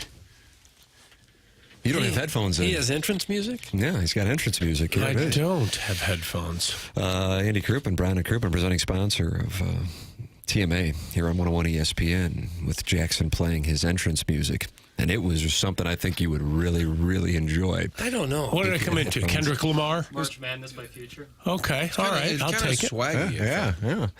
Yeah. Martin, we were talking about some legal issue, but we couldn't remember what it was. We wanted Andy's insight. And then Martin and Ed last week, Ed Herman of Brown and Krupp and Andy, got into a debate over baseball versus football. And Martin, your position was baseball what? Well, I stumbled in debate, guy, with Ed, who likes to debate, guy. And I mentioned, we were talking about the disparity in baseball, the money that's flying around, how there's just teams that can't compete. And I said, you look at the NFL, every team gets that huge check. They can legitimately compete. And he said, that's an illusion. It's not true. The Lions have never won a Super Bowl. The Vikings never won. The Bills have never won. And he pointed out, the Arizona Diamondbacks can make a run to the World Series. There is the randomness of the postseason. But I said, in Green Bay, you can sign the best player in the NFL. In Kansas City, you can keep Patrick Mahomes. The Royals, although they did lock up Bobby Witt, for the most part, the big teams with the big money always have an advantage because they can get the best players. But he disagrees. So that's a hot button issue for him. Yeah. He doesn't like the cap. No, and if you start talking about the Yankees and how much they spend. Well, that's kind of where I think this is all based. You think this is a personal? He's a Yankee guy. Big time. Yeah. Hard to be a Yankee guy this year. Yeah, and so if he came in here today having lost out on Soto, maybe he would say, you're right, this system sucks. It's not fair. Not fair to the Yankees. But his overall debate is if you look at the history of the baseball postseason, more teams randomly have had some measure of success than in the NFL. And I blame that on incompetence. The Bears, the Lions, they've got tons of money. They just made terrible coaching decisions, terrible quarterback decisions. But I think they actually truly, if you're a fan of those teams most years, they have a chance. They're not buried. And whereas most baseball teams now, they're not going to sign Juan Soto. They're not going to. It's harder. Yeah. It's much harder.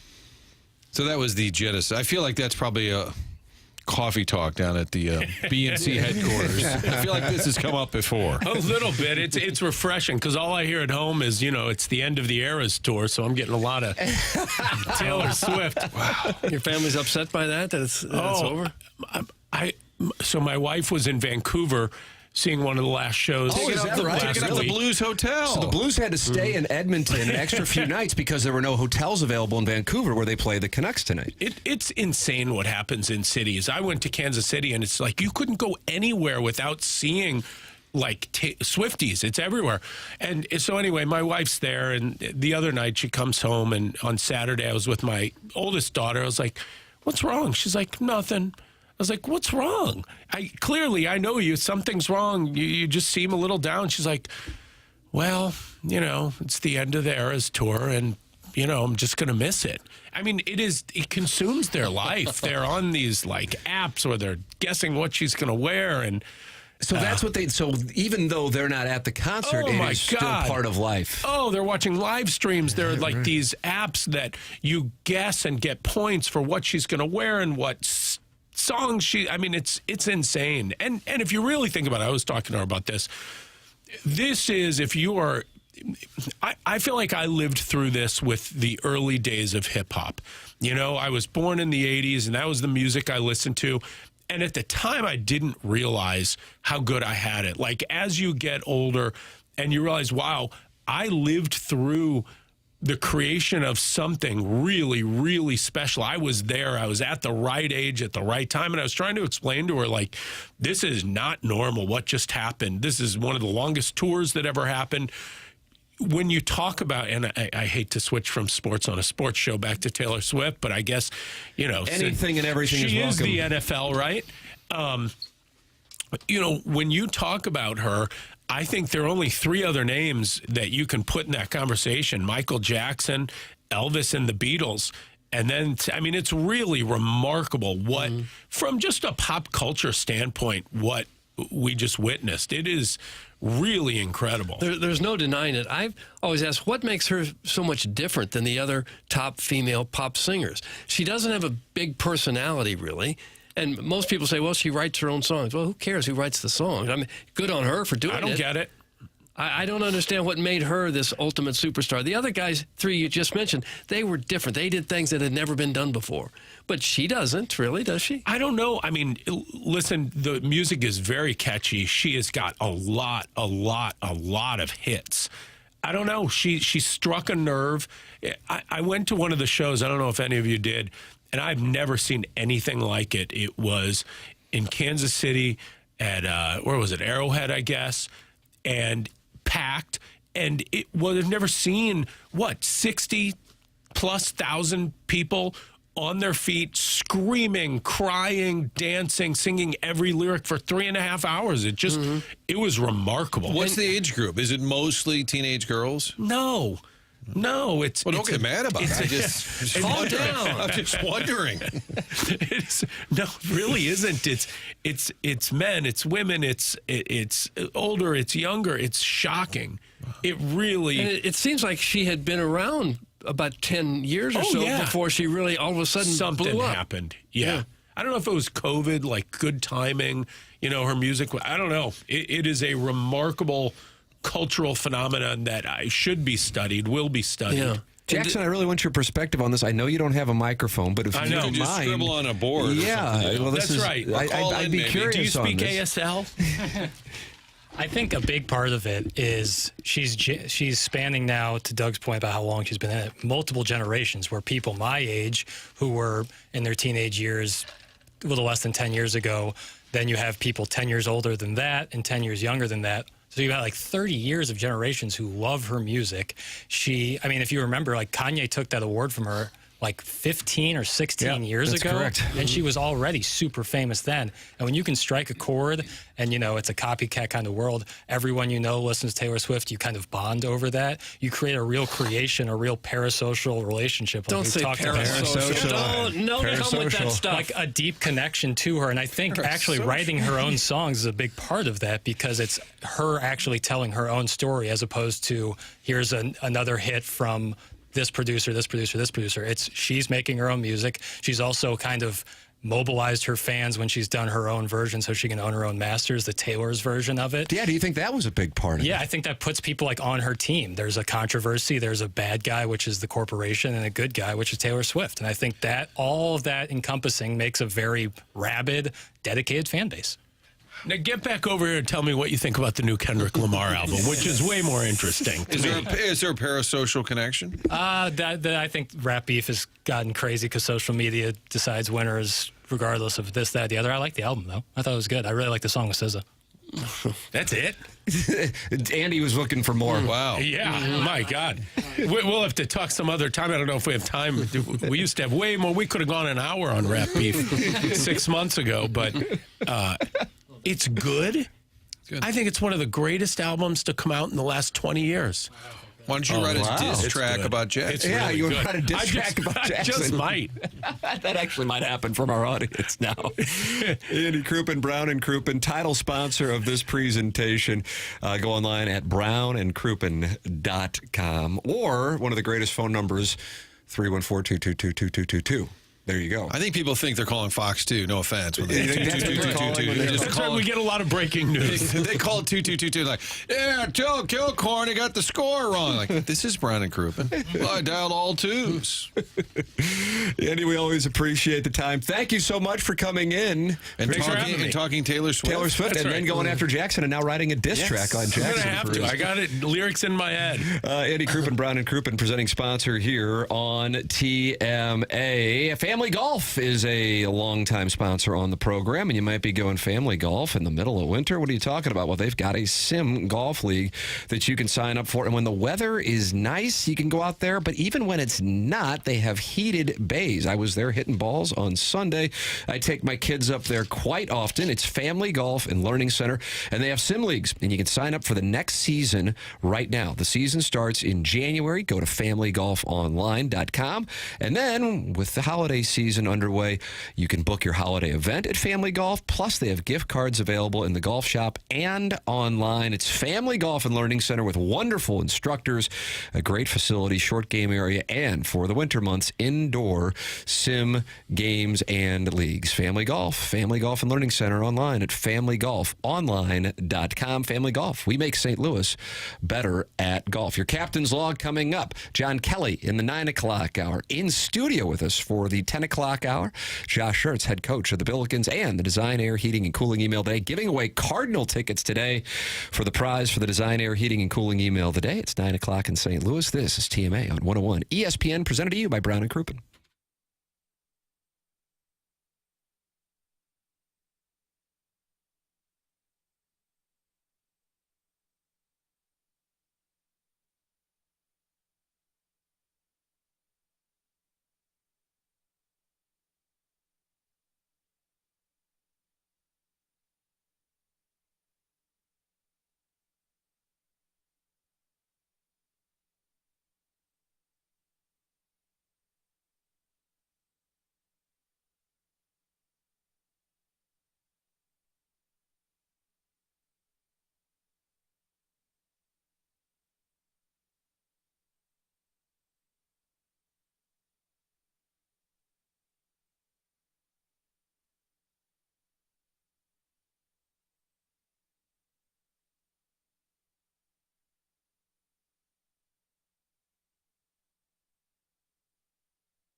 It's TMA 101 ESPN. Tim McKernan, Doug Vaughn, Martin Kilcoyne has left the show. He is out. He's had enough. He's gone, yeah. Jackson Burkett is going to take on more of a role, and I think that's what the people want. So that's what the people get. Oh, I'm Jordan Walker. That's exactly. No matter how bad I play, I can always know that my name will be in the lineup card. Might get sent down, though, for a little while. A lot of Cardinal discussion on the program today here. Jackson, I mean, we've got all kinds of audio. Ali Marmol talking about Jordan Walker is actually the clip I was going to. Take a listen. All right. Hit the lever, please, Pale. What does he need to do to be the player that he can be, to be a everyday major leaguer? And defensively, do you feel comfortable with him in left field? He's feeling more comfortable in the outfield. That was, think about Jordan Walker, man. He had a ton of success, young player, a lot of expectations, and never ran into real failure until he got to the big league level. And now you're on the biggest stage, all eyes on you, and you're trying to navigate failure in a way that it was a lot, man. And he'd be okay with me saying this now, but in conversation with him, there's times where, like, man, I can't slow the game down. Defensively, it's just I can't slow it down enough to feel comfortable out there.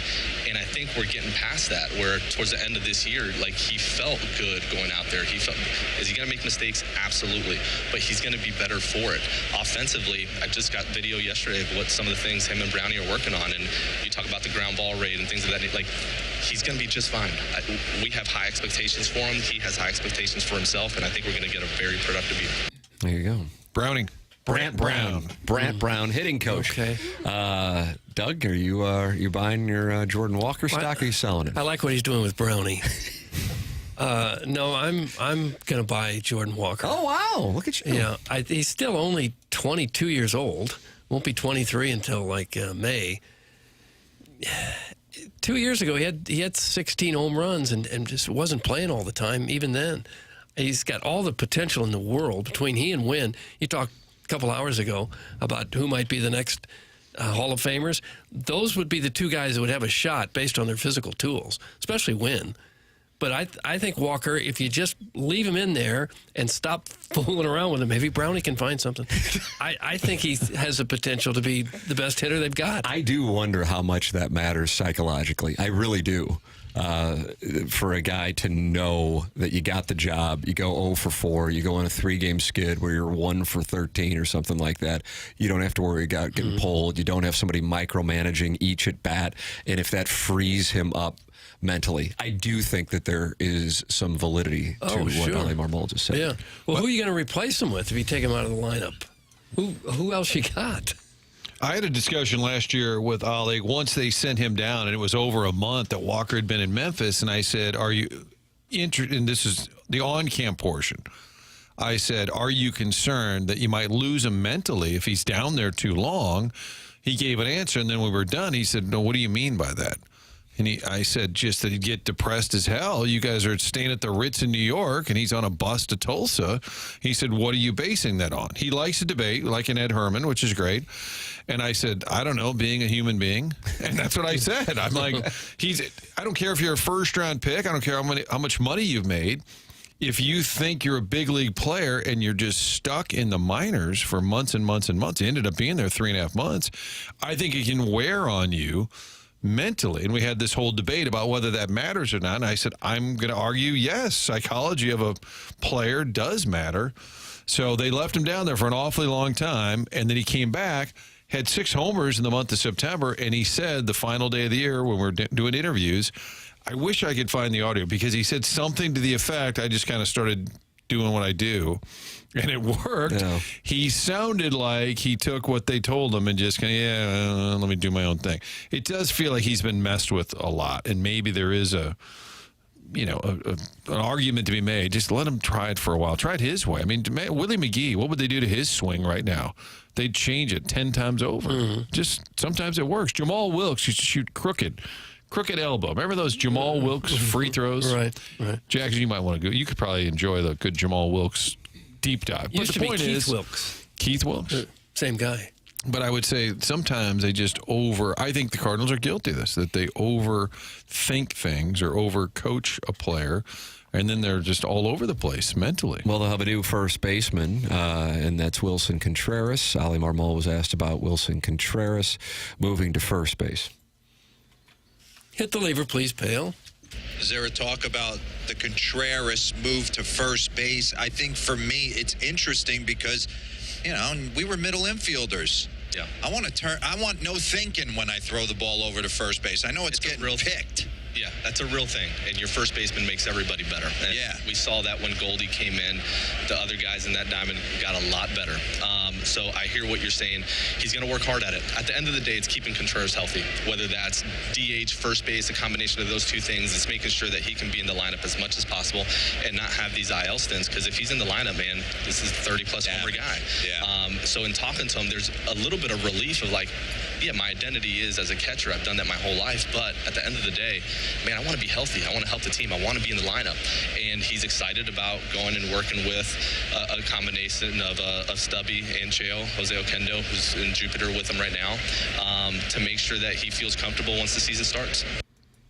There you go. I think you're going to notice a big drop-off from Goldschmidt. Man, he picked a lot over there. You're not holding rights in the 9 o'clock hour. Wow, no, I think to replace Goldschmidt's glove is a big ask for anybody. And now a guy who's a catcher who's working on it in December, getting ready for next year, I think you're going to see a big drop-off. I mean, he's certainly a competent big league player, but what it sounded like Mark DeRosa was saying, like you want confidence over there, the guy's going to pick it, which you had with Goldschmidt at a high level. I think that should be a real concern in a season where you come for the baseball and stay for the laughs.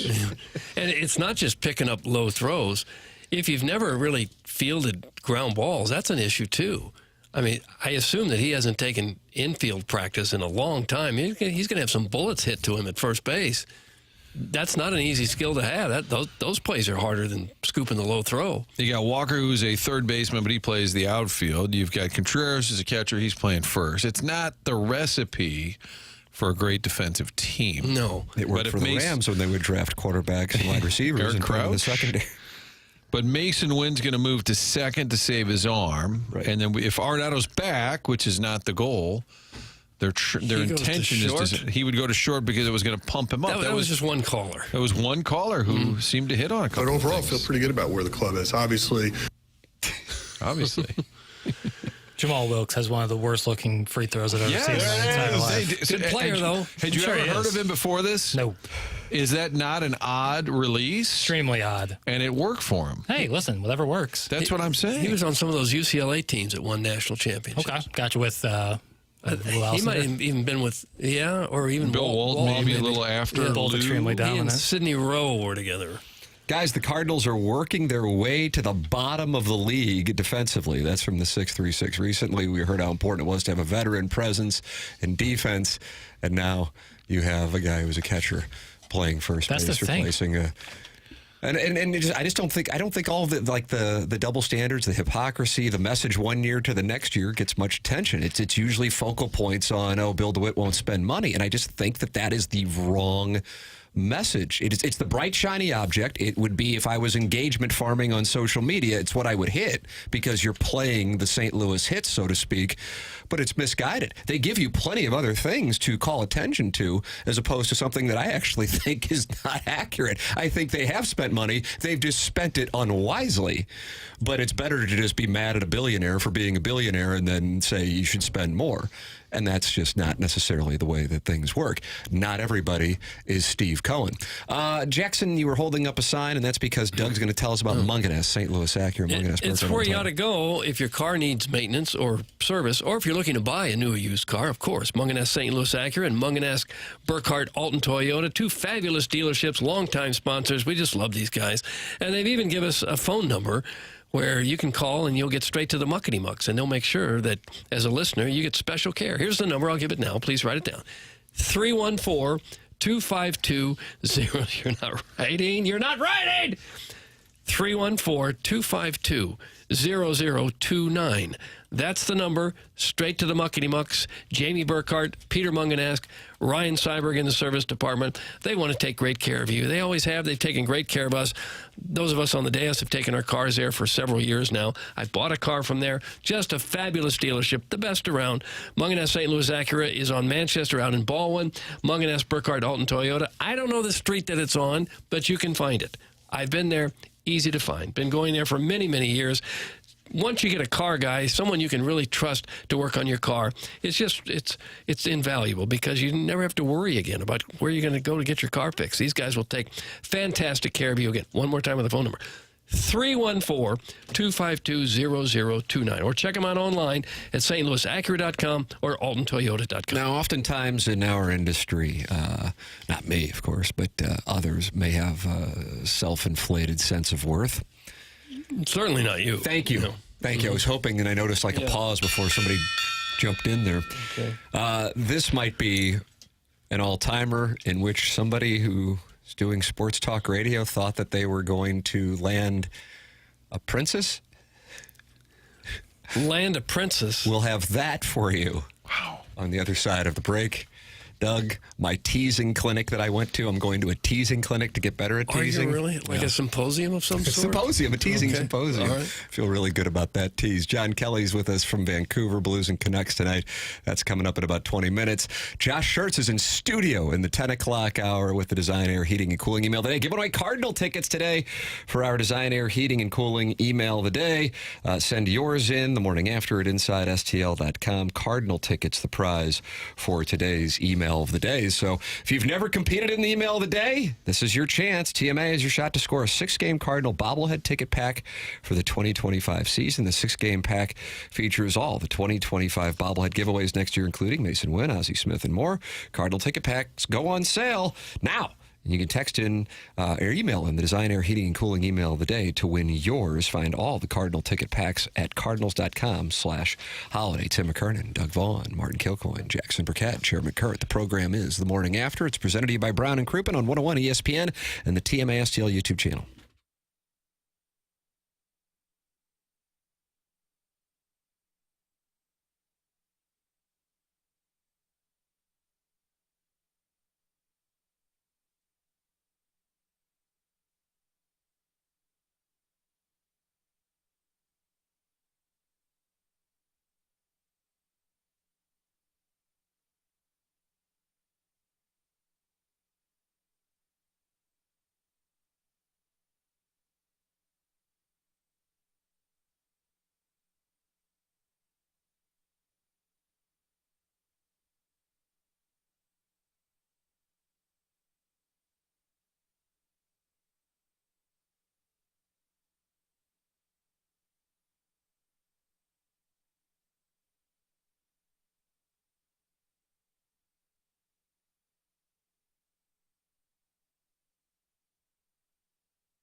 Now we got some breaking news, and Jackson is in a really bad place about this breaking news. He's down in maybe the dumps. people want to lift Jackson's spirits in the YouTube chat. or by texting in, or maybe you want to call in. Collier Thompson phone lines, 314-974-0101. The news is as follows from PowerMizzou.com. Sean Williams, who works with Gabe DeArmond at Power Mizzou, Gabe with us every Monday and Friday, posting the following from an online source. Missouri true freshman edge Williams Winery plans to enter the transfer portal. He tells On3 Sports the 6'6", 265 edge will have all 4 years of eligibility remaining. He was ranked as a 5-star plus recruit in 2024. Jackson, you are not in a good place. It sucks, man. He's going to be dynamite. I think he's going to be awesome. Maybe test the waters and somehow come back. Leverage, who knows, in the world of NIL, it's kind of the wild, wild west. But if he is, in fact, going to transfer somewhere else, that's a huge loss. That really sucks. And it sucks for college programs. You recruit kids, you recruit them, and then a year later, you get the big signing. We got them. And then a year later, they can walk away. That's my guy, Kenny Dillingham, who's the head coach of Arizona State. It's like the better you get, the harder it is to retain your own players. It gets really expensive to keep the players who have gotten you to a really good place year in and year out. We were talking about this during the commercial break, Doug, and you kept hammering on one point, and I want you to be able to say it, and I won't hijack it. Go ahead. I'm surprised if he was considered by many the number one recruit in the country, why he couldn't play right away. I think he probably expected to play even as a freshman, even on the line somewhere. He's not as big and strong as he's going to be in another couple of years, but still, as the number one recruit, I would think there'd be a spot for him to play a little bit. I'd just be surprised if there was no conversation had between the coaching staff and him about his playing time this year. I mean, you have especially in defensive line where it's all about strength, the older you are, the better. And if you're 18, 19 going up against 22, 23-year-old tackles, I think it's a different ball game. I don't know if he's going to you would start at a lot of places as a first year, anywhere that you'd want to play a top-tier program. And what you want to know from him is, why are you leaving? Do you think the program's going down, it's taking a step next year, or is it all individual? Somebody poached him and offered him a ton of money, or an agent said, I can get you way more than you're making there? Or is there disappointment from not playing? For the record, the Colonel 30 seconds ago has posted this. That's Gabe DeArmond. He has written, this is on Power Mizzou for the record, so you're not going to see this probably on social media, but I am a Power Mizzou subscriber. Obviously, he has told Hayes Fawcett, that is the On3 reporter, he is entering the portal. I would say that is likely at this time, but it is not done. He is not entered. I am told Missouri is working on it. This is obviously a situation where the price is the issue. How far will Missouri go, and will that keep him? Again, we will see where it goes. I would anticipate that he will enter, but it is not a done deal right now. And that is right there, college athletics in 2024. Mm-hmm. Where you never can stop recruiting players. Yeah. Which is why I think Nick basis. Saban said that'll do it. And why Tom Brady reacted to the Bill Belichick possibly going to North Carolina news like there's no way. Mm-hmm. Belichick did talk about that yesterday, by the way, on the Pat McAfee show. And do we have the audio? Mm-hmm. Okay, here's what he said when he was at. He acknowledged that he is interested in it. Coach, Pat, can I just interject two things in here? Yes. One, sure. Let me put this in capital letters. If. Yeah. I-F. Got it. If I was in a college program, the college program would be a pipeline to the NFL for the players that had the ability to play in the NFL. It would be a professional program, training, nutrition, scheme, coaching, techniques that would transfer to the NFL. It would be an NFL program at a college level, and an education that would get the players ready for their career after football, whether that was the end of their college career or at the end of their pro career.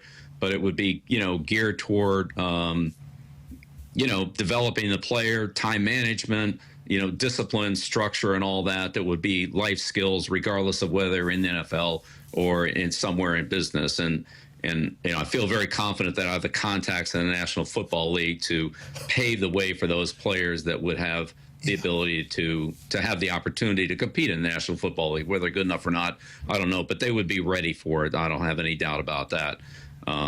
So that would be the first comment that I would make, relative to the structure of the program. It would be an NFL program, but not at the NFL level. It's Bill Belichick on the Pat McAfee show yesterday addressing the North Carolina job that he has interviewed for.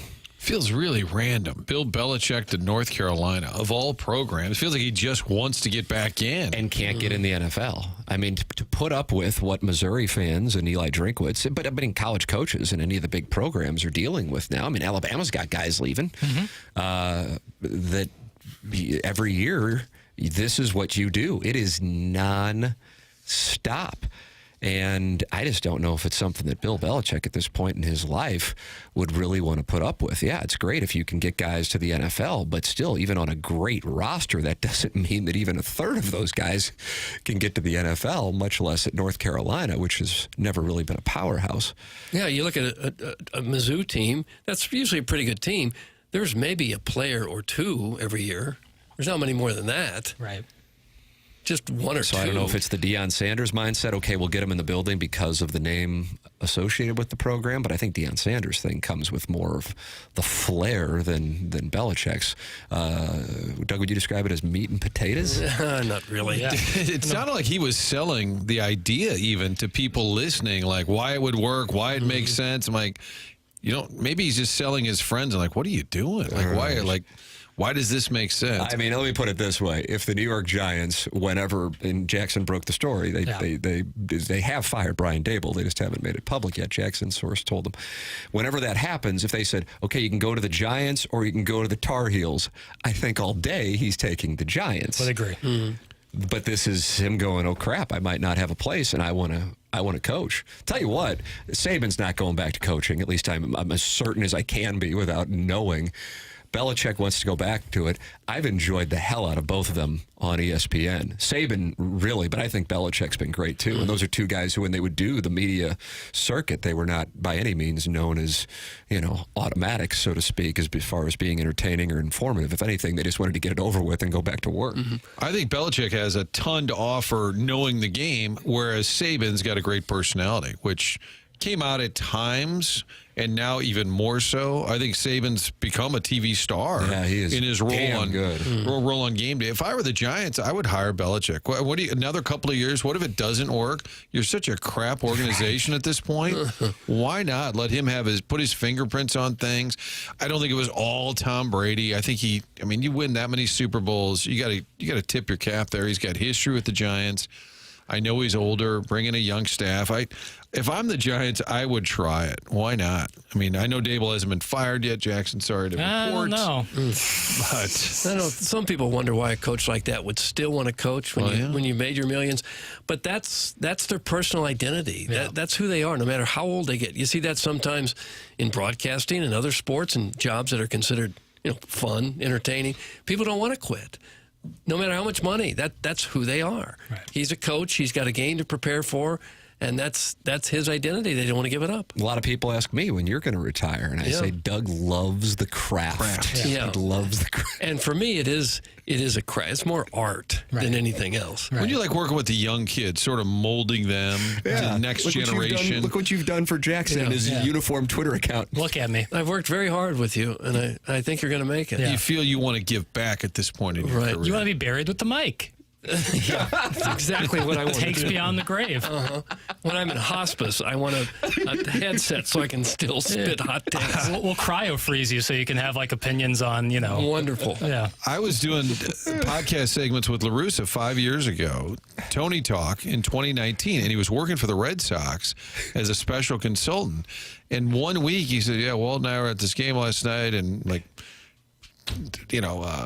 Bradenton or something. And this is during a baseball season. I said, Bradenton, Florida? He goes, yeah, man, this is A-ball club for the Red Sox is playing the Reds. You and Walt Jocketty are sitting in a press box in Bradenton, Florida in the middle of June. He said, yeah, man, we were looking at some of these kids, and I was like, grinders, oh, my God. Yeah. Real grinders. You just love it, I guess. It's what they've always done, and they're not ready to just sit down and do nothing all day. I think they just love it. But then, I'm guessing, Or if it were me, the upset is then you go for like a $500 steak dinner and charge it to the Red Sox. And you're like, down here watching the club, just I'll send my notes in tomorrow. I just think specific to what you now have to do if you were one of these legends of the game, like what you saw Saban walk away from about 12 months ago now, following that loss to Michigan in the Rose Bowl, and what Belichick would be going into, and as it ties into the news we just reported that On 3, and now Gabe DeArmond of Power Mizzou's reporting that Williams Nwaneri is likely to enter the portal. You never are off the clock. In the NFL, it's not like it's relaxing, especially if you want to go to New York and be the Giants head coach, but at least he has a resume of decades of success he can point to. With this, those kids don't give a damn. And hey, I don't blame them, by the way. This is your chance to make money. Good for you. Go get it. But that means after every year, you might be rebuilding a roster and trying to sell yourself, and not just to the recruits, but to the boosters who are going to fund the NIL.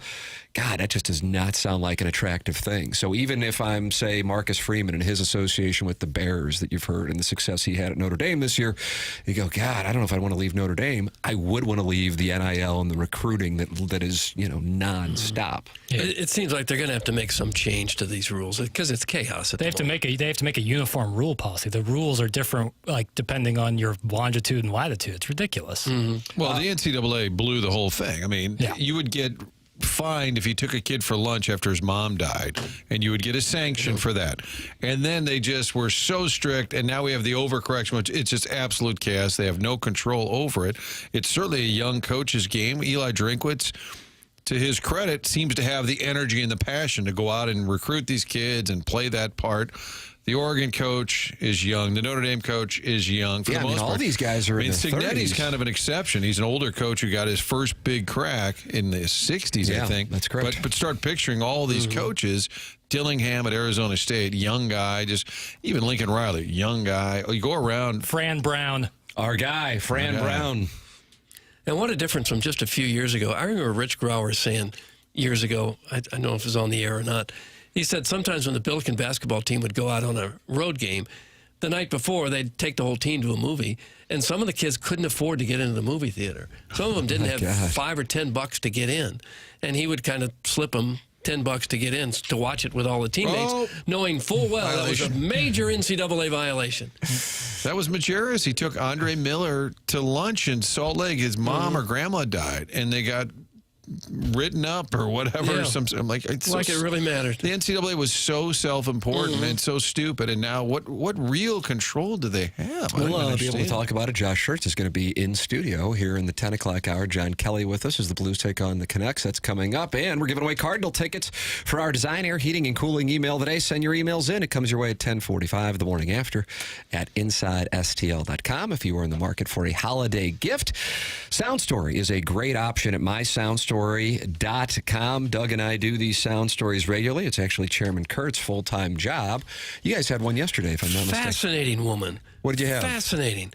She was a veterinarian, and her father invented the camera that they used on the moon landing so the world could see the astronauts land on the moon. Her father invented that, and he also invented a system in World War II where they could shoot bullets out of the fighter planes and not hit their own propellers. He had to get it timed so that as a propeller went around, they didn't shoot their own propeller on the plane. He had patents for both those things. Oh, my was her father. goodness. Yeah. Doug also interviewed, didn't even know it until like halfway through the interview, Aaron Judge's swing coach, who's in St. Louis, which I'm sure some people are aware of.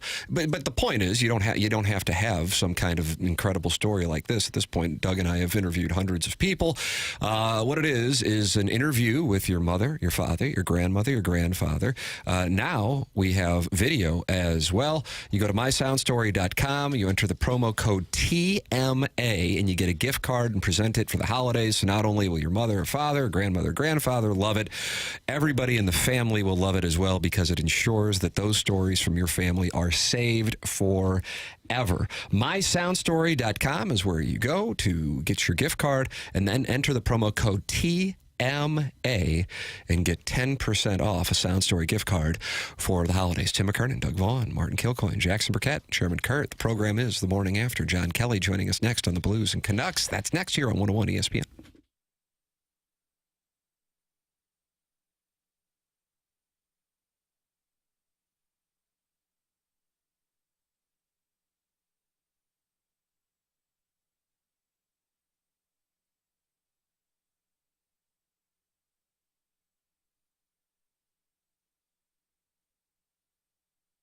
The 12 days of savings at Schnucks almost here. It begins December 11th. That's tomorrow. It's going to run through December 22nd. 12 days of savings means when you're stocking up for the holidays, you're going to save money up to 25% off your holiday essentials. Talking about fresh berries, the party trays, which are great to bring into work. All of those great savings begin on Wednesday. 12 days of savings every day during the event. Schnucks will drop a new digital coupon with a hot offer.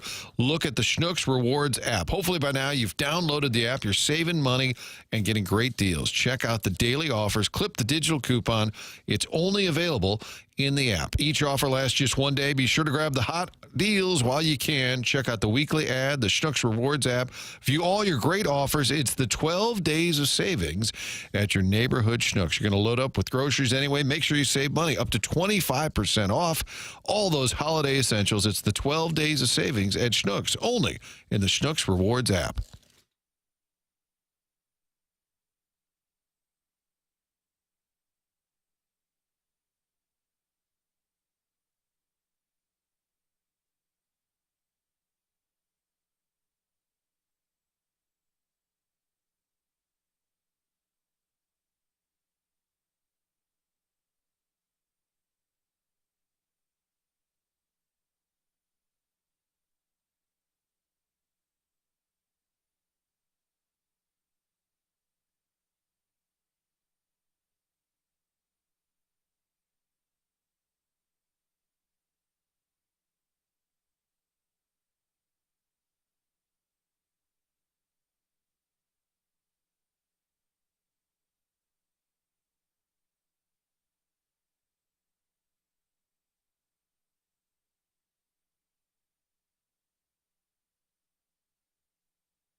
Welcome back. This is TMA 101 ESPN, and we welcome you to our 9 o'clock hour with Tim McKernan, Doug Vaughn, Martin Kilcoyne, Jackson Burkett, Chairman Kurt, and it is our pleasure to bring on the Collier and Thompson phone lines from the Blues broadcast team, John Kelly. Morning, JK. How are you?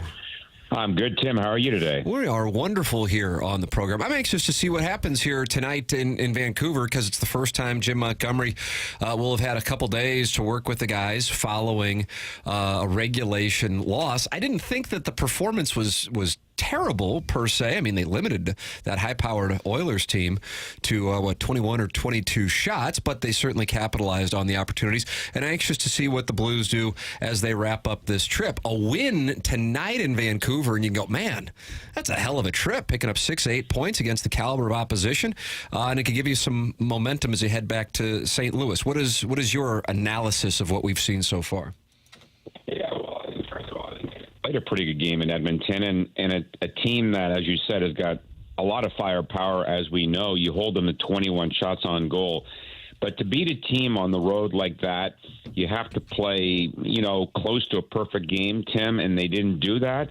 The big guys did get their points and goals, and the Blues made some mistakes, especially like on the first goal when they had too many men on the ice, and then they had a line change and, things went haywire, and Corey Perry tipped it in. But having said that, they almost came back and tied it before the goal by Stetcher. But I think looking further back than just this road trip, Tim, the Blues in a stretch of 7 of 8 games on the road, and so far they've won 4 of those 6 road games. I mean, that's really good. I mean, I don't need to tell anyone. And big wins, against the Rangers, the Devils, and as you said, Winnipeg and Calgary. So if they can get, points tonight, a point or 2 tonight, even without one, it's still a pretty good road trip, 2-2. But obviously they'd like to get back on the winning streak. And as you said, the Blues losing for the first time under Jim Montgomery. So it'd be nice to get a win tonight because Vancouver's one of those teams that the Blues are chasing for right now a wild card spot. Is there an obvious vibe, John, when you're around the team? Everybody mentions Montgomery, popular with the players, has a good sense of humor. When you're there at a morning skate, you're just around the team, does it feel different?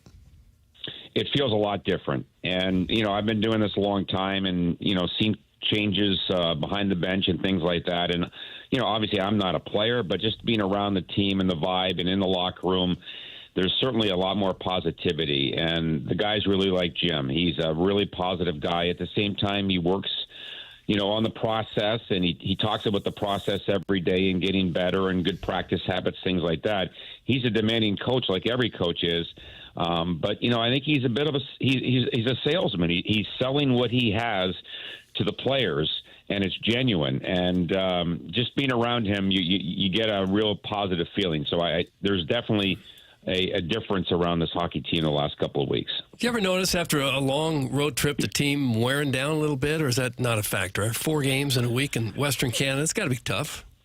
Well, the thing is they haven't played a ton of games, so that's good. The Blues played Saturday night, as we know, and couldn't come to Vancouver until yesterday because Taylor Swift wrapped up her Eras tour, and the Blues couldn't get hotel rooms in Vancouver on Saturday or Sunday night. So, I love Taylor Swift, but I'd rather be in Vancouver than Edmonton myself. As far, you know what I mean? But, hey, I'm sure she put on a great show here, and the guy said that it was crazy. I talked to actually the Tampa Bay announcers. They came to Edmonton after playing here in Vancouver, and they said their team paid $2,000 a night per room in Vancouver the other night. Oh, so my it's goodness. crazy. But the Blues couldn't get rooms. I mean, that's just the bottom line with the popularity of Taylor Swift. Should we call out Rich Jankowski and just say Caruso would have got it done? Is it that simple? I think. Oh, Mike would tell you that. Trust me. You know that. Yes, good for you, John. We certainly appreciate that. Blues and Canucks, it's tonight in Vancouver. Then they take on the Sharks back in St. Louis. And then once again, right back to it, put to the test. Here come the Dallas Stars on Saturday. This is a team in the midst of quite a stretch. And, man, it would be something else if they could win 3 of 4 on this Western Canadian road trip to add to that trip to beating the Rangers and the Devils. John Kelly will be on the call. It is the Blues and the Canucks, and here on 101 ESPN, pregame begins at 8 p.m. Puck drop at 9. John Kelly with us every Tuesday. John, we appreciate the time as always. Thanks so much. Okay, guys. Thanks. Have a good week. You too. That's John Kelly with us on the Callier and Thompson phone lines. Tim McKernan, Doug Vaughn, Martin Kilcoyne with you on the program because of the breaking news. I still haven't been able to deliver on my tease. If you tease something, you better damn well deliver on it. Okay. And that is... I forgot what it was. The sports personality... Oh, yes. ...who believed he had an opportunity with a princess. With a princess. That's exactly right. How many princesses are there? Well, you're going to find out when I give you the story. But first, you're going to tell me about Callier and Thompson, the sponsor of our phone lines. That's what I know. Well, you could treat your wife or girlfriend or significant other like a princess if you had their home redone. How does he do it, Martin? I don't know how he does it. Thompson. You're born with it. It's a master class. Callier and Thompson is your go-to source for every design consideration. They carry the best cabinets and appliances and countertops in the business. And when Callier and Thompson gets done and they walk away from a job, you will be super happy and have a remodel that lasts a lifetime, fitting indeed for a princess. Service and quality is their number one priority. If something does happen after a job, they'll get right back out there and make sure that it is done perfectly. That's what they rely on. That's how they've stayed in business since the 1950s, because they do jobs better than anyone else in town. And there's sometimes concern that you think if you go to Collier & Thompson, you're going to have to redo the entire kitchen. Not the case. You just need an appliance or something. They're perfect with that. They're great for that. They brand names like Bosch and Thermador and Wolf and Sub-Zero, the absolute best in appliances. And sometimes the new appliances are a little bigger than the space you've got for your old appliance. And then you're thinking, well, I can't use this. There's not enough room. No, Collier & Thompson can make that work. They've got their own carpenters and electricians that can come and reconfigure your space and make these great new appliances fit perfectly. Stacy is the appliance guy. He'll take great care of you. They all take great care of you. The owners, Carolyn Beard and Bob Strati, have been around for more than 20 years owning the business, and they have more than 160 years of combined experience between their employees. It's just where you go if you're tired of fooling around and you want it done right and you want it done by the best people in town. That's Collier & Thompson on Manchester and Baldwin next to Uncle Bill's Pancake House. Collier & Thompson, come home to quality online at collierandthompson.com. Tim McKernan, Doug Vaughn, Martin Kilcoyne, Josh Schertz in studio with us in the 10 o'clock hour, plus the Design Air Heating and Cooling email today, which you can win by emailing in. Anything is welcome. The morning after at InsideSTL.com. Giving away Cardinal tickets for the Design Air Heating and Cooling email today at 10:45. This is TMA on 101 ESPN and the TMA STL YouTube channel.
This is Action Jackson with a Sports Center update driven by Johnny Londoff Chevrolet and Johnny Londoff Autoplex. Tough time to be an ankle in the NBA right now. Scotty Barnes, Brandon Ingram, and Evan Mobley out with ankle sprains. And in the case of Brandon Ingram, he is out indefinitely with that ankle sprain. Those are their Sports Center update driven by Johnny Londoff Chevrolet and Johnny Londoff Autoplex and Londoff.com. Chevy, together we drive. Are you kidding me?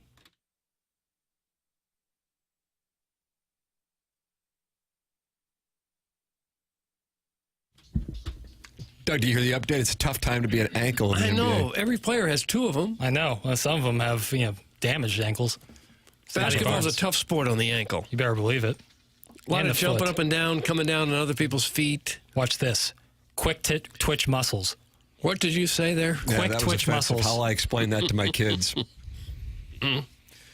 Okay. Boys, I know you were listening at 9:49 this morning when Jackson got us fined by the FCC. I know.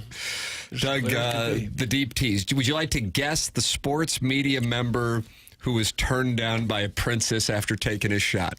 I can't imagine how many princesses I are know. still out right there. now? Yeah, I had a cough drop. I know. Is that a Lucas? I know this story. I This is saw so this funny. too. I did see this. I don't even have a guess. I can't come up with one princess. He was Berman? Yeah, look over here. Yeah. No, I actually saw this. I don't have it for you. Can I have initials, please? R.R. Jackson describes him as Red Rush. Famously single. famously single. Randy Rayleigh. Randy Roop? No, that was my friend in grade school. Hey, Randy R.R. Roop, call in. He has a podcast. Rich Rodriguez? Oh, former West Virginia. Michigan. Yeah. Great time in Michigan. Rudy Rudiger? No. Can I have second letter of the first name? Why? Ryan. Yes. Nice. Ryan Ricardo? Ryan Ricardo had a shot with a princess? Here's your hint. He spells Ryan with an E. Is that really a hint? I didn't know I saw that. the look on Doug's I face, didn't and know it that. clearly was not a hint. Ryan. Maybe this is how we get behind on the clock. Yeah. These Second fun and letter, games. second name. Second letter of the last name. You. Ryan SS. Ruckerman. Ryan Ruckerman? ILL. Ryan Russell? Russillo. Oh, You got it. You got it. okay. You That was nailed easy. that. That was easy, yeah. Pronounced it off. Former ESPN host Ryan Russillo revealed Meghan Markle once turned him down despite him believing that she was quote-unquote obtainable. God. I like that. He dodged a bullet there. The TV personality recalled the now Duchess at a celebrity flag football game while appearing on an episode of the Bill Simmons podcast last week. Quote, "It was all these swimsuit models, so nobody's really paying attention to her." I was like, that's my lane. She's probably doubting herself a little bit right now. She's never been more obtainable. According to People magazine, Derek Jeter's wife, who at the time was not Derek Jeter's wife, Hannah Davis, was amongst the Sports Illustrated swimsuit models who were at the event. While Russillo didn't shoot his shot at the game, he recalled later jumping into the actress's DMs to ask her to appear on his sports program. Oh, really? To promote the show that she was on, Suits. Anybody ever watch Suits? No. Jackson? No. Wow, if you didn't watch it. Everybody loves it, and that usually turns me off of stuff sometimes. Oh, you elitist. But like some people that were like, you should watch Suits, and I was like, I don't respect your opinion on certain things. And I know that makes me sound like a bad guy, but it's true. Burroughs? It's true. Yeah, no, Woodfield. Bill McDermott, who is Sir Soccer, yes, Mr. Soccer, loves television movies and would go back and forth with you on debating the merits of De Niro versus all. Swears by Suits as like the greatest show. How about that, Sir Soccer? I've circled it before. I just haven't really locked in and done it before. There's a lot of stuff. There's a lot of stuff out there, man. That's like when people are like, "You haven't watched this." I was like, "No, there's 8,000 shows going on all the time." Russillo continued. It was a very soft sell. It was, hey, I know the new season is coming out. If you ever want to come on the show to promote it, it was really professional. Although Russillo admitted his message had an ulterior motive, Meghan Markle did not take the bait. Quote, "It was ice cold," the sports personality said of a response. It was, "Oh, I don't know anything about sports, but thanks for the offer." Now, if he had wound up with her, she wouldn't have been a princess. That's right. She would be married to a guy who is famously single. She'd be a sports media princess. Yeah. What makes him famously single? Jackson? He always just kind of talks about, he doesn't care when people are like, you're 40 and you don't have kids or a wife. And he's like, I know, that's by design. So he's like... Okay. Is that made him famous? Kirk just fist pumped over there. Yeah, I can empathize with that. I don't think, but he's like celebrating it. You're saying empathy, and I think he's celebrating. I might have used the wrong verb. Ryan and I have a lot of similarities there. I'm just on a smaller level. You're built kind of similarly. I did kind of a similar thing with Cassie Moore. It's true. Sassy? Sassy Cassie, Not different sassy. person. Was sassy, Sassy Cassie was a little person who performed in her commercial ran during Mike Matheny's show, and he was none too pleased about it. But I like the whistle that we use with That's it. exactly right. Can we have that, please? This is what she would go up and down She's the going to pole. get the audience mad at Jackson. That is swinging package of dynamite named Sassy Cassie. Mike Matheny was sitting there listening to that on KFNS, and he turned red and immediately got on the phone with me and thought I planted it in his show, and I didn't. You could just do a spot mic on the cabaret. Guys, Suits is good. Markle sucks. Thanks. That's from the 314. Suits sucks. Every episode's the same. That's from the Flat Avenue boy. I don't care if she's bad news. She's so fine in Suits. It's 50% of the reason I watch. Then the other 50% is the secretary for Harvey Specter. That's from Little Beer Cats. Oh, she broke up the royal family. Broke itself up, one could say. Wow. I don't really have takes. I think that was a take disguised as a... I don't really see it. You don't want stumbling over You're it. like me and Ed Herman. I don't really feel like getting into this I know. right now. I don't really oh, have God. takes on the monarchy, and if I did, it wouldn't be now. Well, she did. She broke it up. Yeah, we can litigate that later. Don't you want to litigate it later? I don't have to litigate anything. Maybe we can bring it up with Josh Schertz, see what his take is on the royal family. He's going to be in studio. I bet he likes Priscilla. We'll talk it over with him. He's going to be in studio in the 10 o'clock hour, plus the Design Air Heating and Cooling email today. Giving away Cardinal tickets is the prize for the email today brought to you by Design Air Heating and Cooling. Go to jefflotman.com if you were in the market to buy a home or sell a home. Watch this, Doug. JEFFLOTTMANN.com. It's Jeff Lotman, Compass Realty. He's been doing it in the St. Louis area for 2 decades, and he has $500 million in sales. Is Jeff Lotman with Compass Realty, and he is a longtime TMA sponsor. So if you are looking to buy a home, you need somebody who's connected. That's Jeff Lotman, Compass Realty. And if you want to sell, same deal. You want somebody who's connected with Compass Realty. They have a global network of potential buyers. It's Jeff Lotman online at JEFFLOTTMANN.com. We'll take a break. This is TMA 101 ESPN.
Welcome back, TMA 101 ESPN.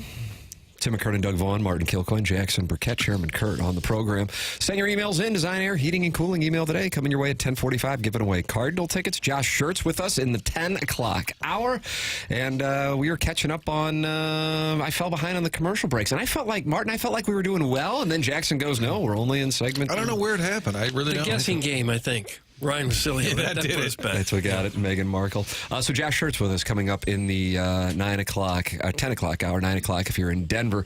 Guys, is Williams-Nwaneri really in the portal? Yes, we covered that about 9:15. That news breaking. I saw it on PowerMizzou.com. First reported by On3. Gabe DeArmond saying it's not official, but he is likely to go into the transfer portal. For the record, a South Carolina edge rusher who was a freshman last year. The name, I don't know, Jackson, you might be the only person who would know it. I don't recall. But either way, it just was tweeted out that he got $1 million to $1.5 million to stay in Columbia, South Carolina. So that kind of gives you an idea what the market rate is for this. Hey, God bless. That's kind of the game. So that is the situation for Missouri's biggest recruit last year, who now may be leaving. But Gabe says that Missouri is considering trying to keep him. That's Dylan Stewart. Dylan South Stewart. Carolina. That's exactly right. Thank you very much, Jackson. Josh Schertz joining us. I'm anxious to get his perspective on just the state of things. But hey, you know what? That portal allowed for him to pick up most of his team from Indiana State and bring them to St. Louis U. So it cuts both ways. Missouri was beneficiaries of it, and it cuts both ways as well when you can have a guy leave, when that, in particular with that in-state rule for high school seniors. So Josh Schertz in studio. Great conversation. If you didn't hear him with us about a month or so, just a really good, likable guy. And I said, hey, is there anything we don't want to talk about? Anything you do want us to talk about? He goes, no, just talk about whatever. I'm like, no, God bless. And he enjoyed it so much, he's already coming back, and he wants to replace Doug, and Doug is going to get to coach the Billikens at some point here. We'll talk, certainly trade salaries with him. So that's coming up in the 10 o'clock hour, brought to you by Munganast. This is TMA, presented to you by Brown & Crouppen.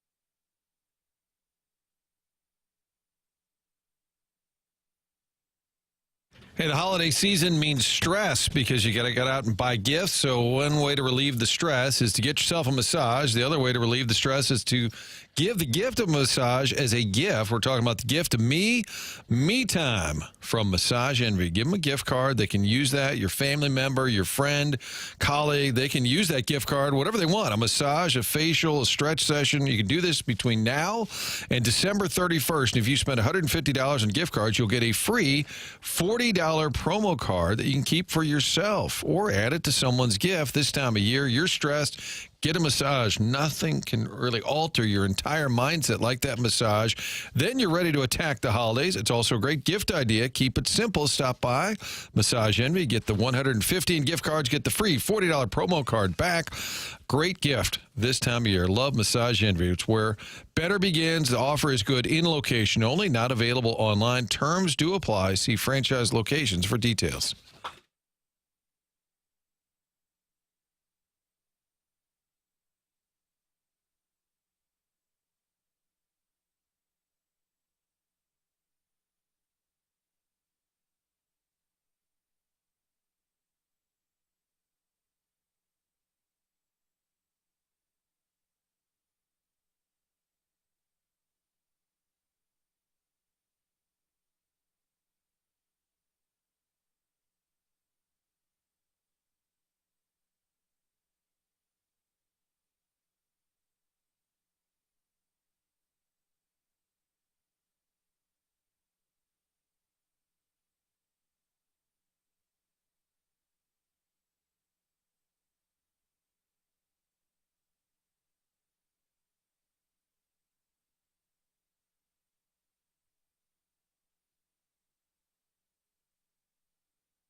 Welcome back to TMA 101 ESPN. Tim McKernan, Doug Vaughn, Martin Kilcoyne, Jackson Burkett, Chairman Kurt with you on the program. It is the Munganess St. Louis Acura, Munganess Burkhardt Alton Toyota 10 o'clock hour, and it is our pleasure to welcome to the studio friend of the show. Yeah, at this point. Josh Schertz, friend of the show. All right, yes. Tim, you missed it. You were down the hall doing a little business. Coach Schertz walked in, and he sat right in Doug's chair. And I said, this is awkward. He wants the spot. He is taking over. Chair. You don't really. I thought Doug was the friend of the show. I didn't know that. You're the co-host. I mean, I'm basically here. I didn't know, so I just was going with what I know. But no, it's good to have Doug back. Yeah, Doug was vacationing. Nice to be back. And you're going to coach against Illinois State on Sunday, and I'd like Josh to try. That's How do you think a perfect. guy off the street would do if he had to coach a game? With very little preparation. You got to protect the industry and say terrible. With very little preparation, guys.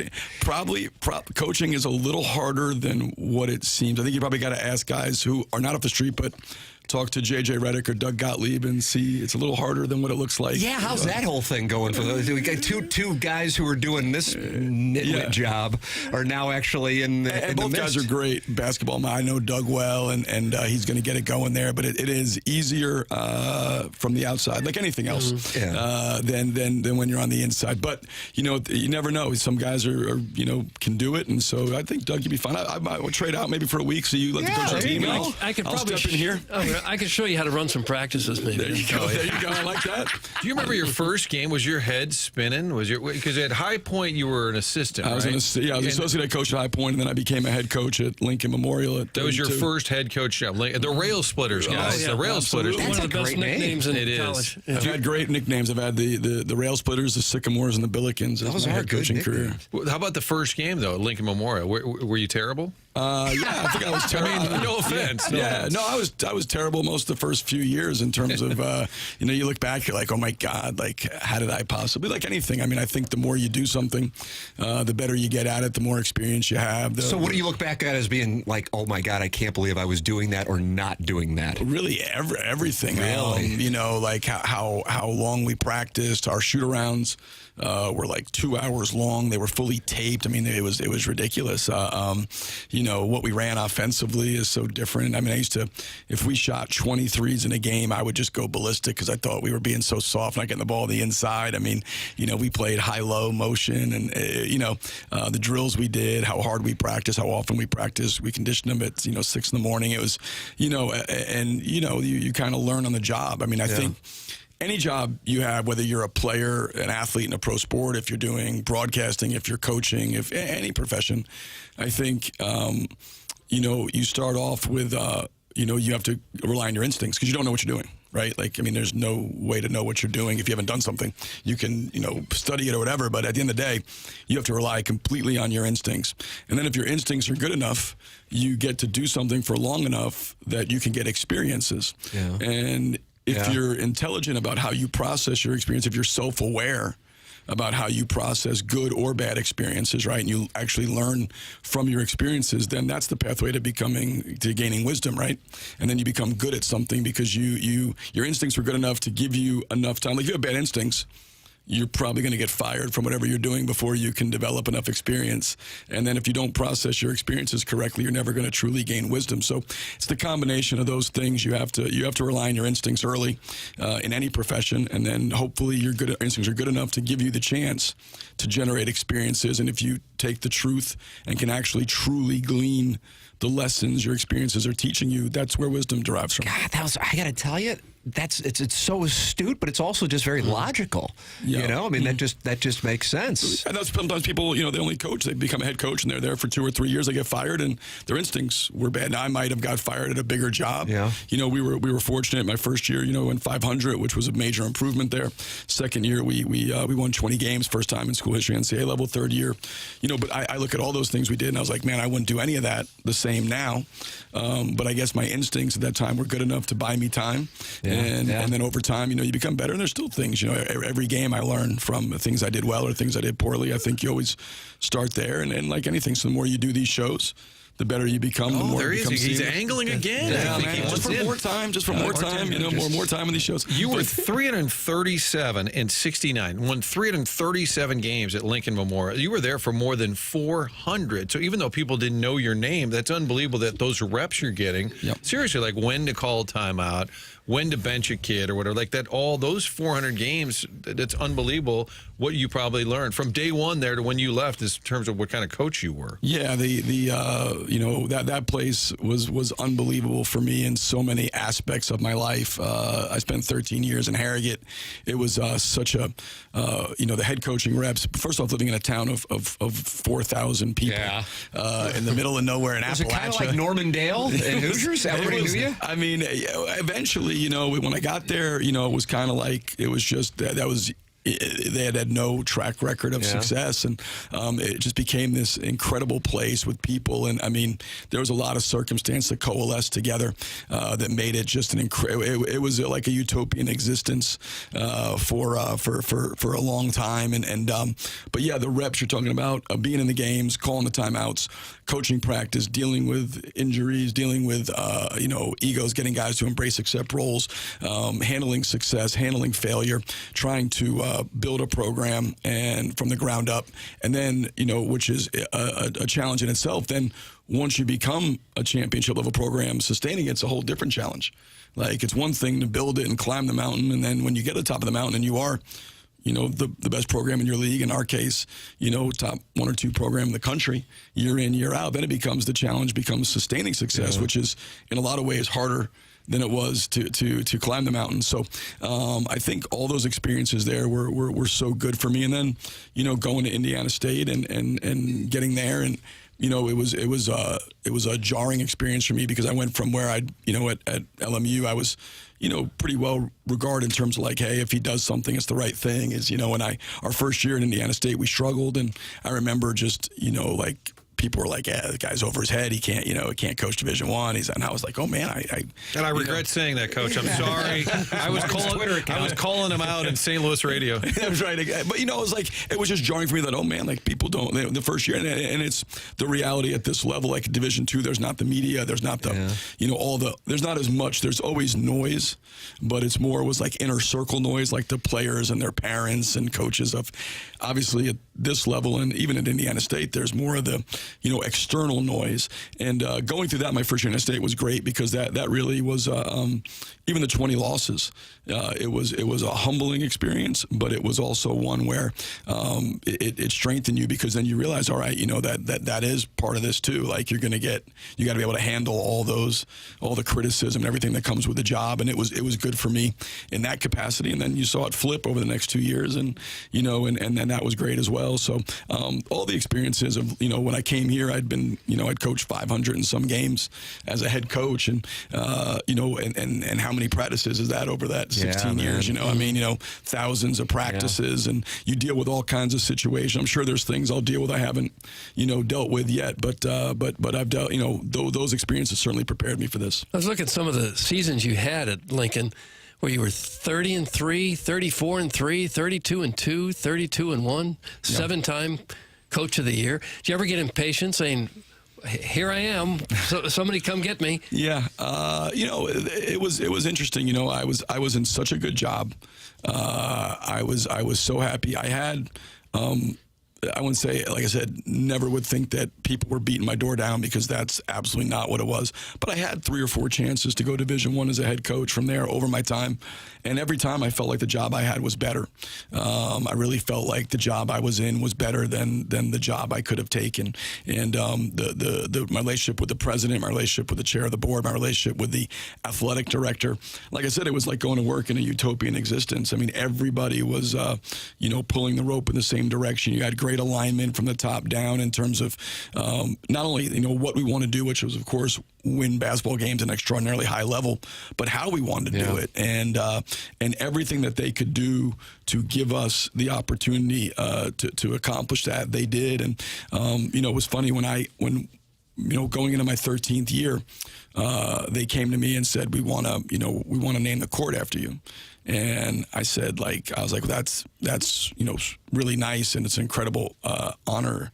I said, but we need to do it after the chair of the board. I mean, he's the one that has created this. Like, his influence, his push, like, he's the one he's more responsible than anybody for where we are today. And so we did that, and we named it, Pete DeBus Court.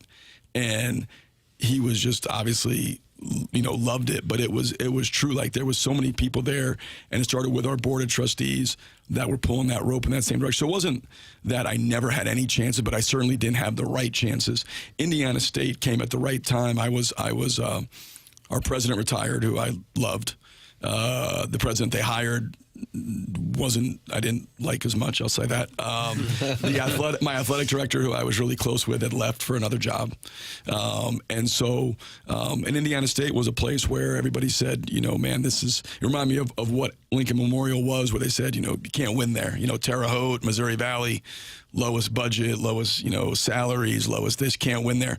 And then part of me was like, all right, I have this situation here. I have the best job in the country now in Division II. It's turned into that. I have the most resources. I have the highest paid coach. We have everything.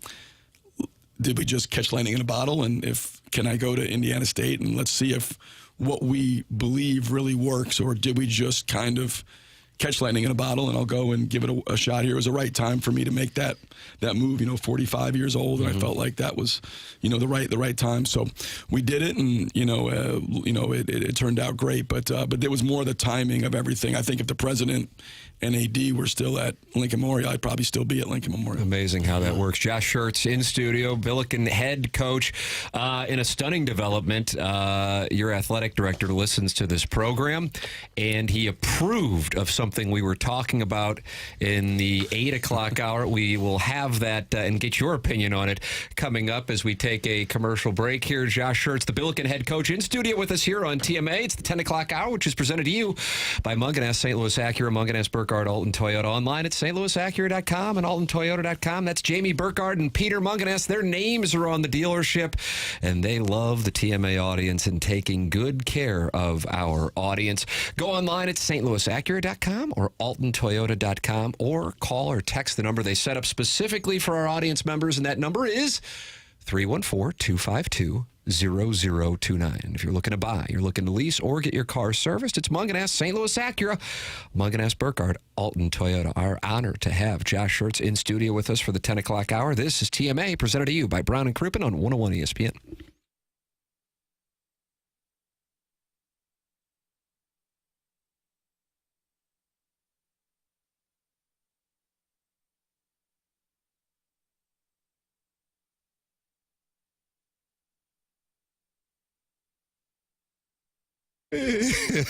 Hey, this is Tim McKernan for Universal Windows Direct. The holiday season, a time for family, friends, and staying cozy inside. But if your home is drafty, it's hard to stay comfortable. With all the gift giving happening this time of year, why don't you give yourself the gift of lower energy bills with new windows from Universal Windows Direct?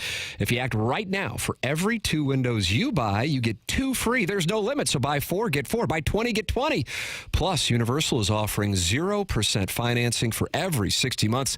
That's 5 years of interest-free payments, and every window is backed by a true lifetime warranty, which means coverage for as long as you own your home, and an additional 20 years for the next homeowner.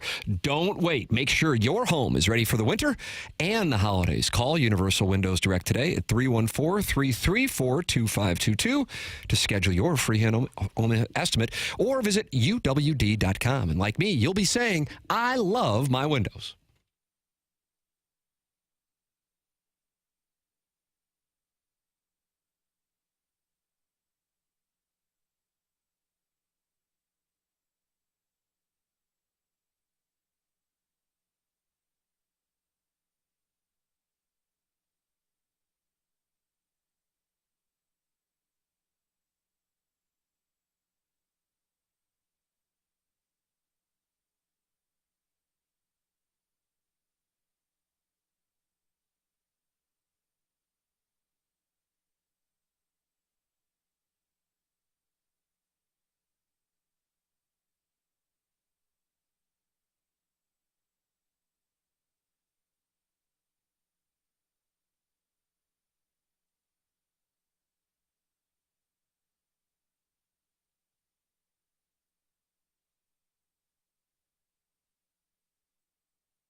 Welcome back. Morning After. Tim McKernan, Doug Vaughn, Martin Kilcoyne, Jackson Burkett, Chairman Kurt with you. 10 o'clock hours brought to you by Munganess. The show's presented to you by Brown and Crouppen. And it is our pleasure to have in studio for the 10 o'clock hour Billiken head coach Josh Schertz. We were alarmed this morning when Athletic Director Chris May texted Martin, which meant, number one, he listened to the show, which is horrifying. But number two, he liked Jackson's take on the unveiling of the new uniforms yesterday. And Jackson's big into the uniform game. Yeah. The uniforms unveiled yesterday. What do you think?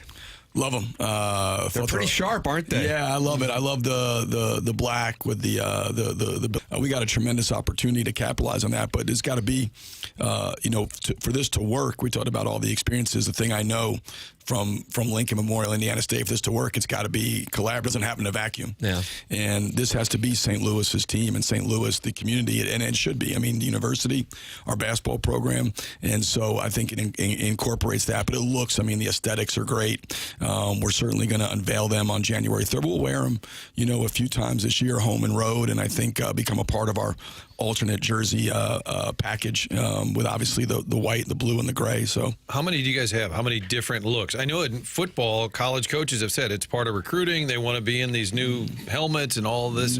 Tell me if that's a factor for you, and how many actual unis? Well, I think it is. I mean, the kids love to wear different stuff and to have, it's a, I don't know, like when guys, they do their recruiting picks on their visits and stuff. Everybody wants to wear the different jerseys, and it's I guess it's like a status thing, if you have a bunch of them. We have 4 right now. We got the white, the gray, the Billiken blue, and now the alternate black. So I think 4 is about where you want to be. Anything more for basketball will be a little overwhelming, but Billiken blue is always super sharp.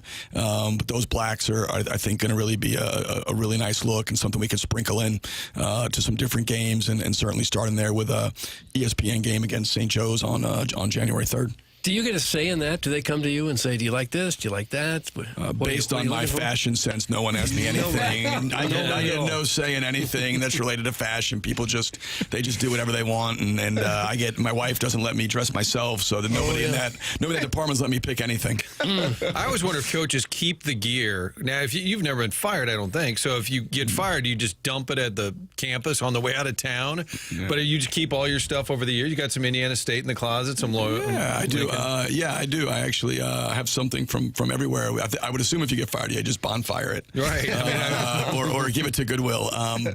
But I have going back to when I was a student assistant at Florida Atlantic. I keep like 1 or 2 things from everywhere, just because it's your journey. So I have something from Queens, something from Lincoln Memorial, something obviously from Florida Atlantic, from Lynn, going into Queens, and then High Point, and then all the way through LMU, Indiana State. So of course, you keep those things. You have a sweatshirt. I still wear around the house a Lincoln Memorial sweatshirt. That was one of the first one I got when I got there. So that's 17 years ago that I wear around the house. I don't wear those around school or anything because it's dicey to wear, a Lincoln Memorial shirt to do. He doesn't want to be here. Yeah, exactly. So I don't wear anything around, but in the house, when nobody sees me, you can. That's one of my favorite sweatshirts. I got a High Point quarter zip that's good to sleep in, and a little hoodie from Lincoln Memorial. Probably 2 of my favorite things to sleep in. Tim, do you save the sports, like the koozies from all the shows and stations you've been on? Like the man and the woman, you've got some old pens and pencils. Oh, my Most are out of business. Trinkets, that's exactly right. No, that's true. If we go there, they shut down. Joshua, how would you evaluate where things are at this point in the season? You'll be getting the conference schedule going here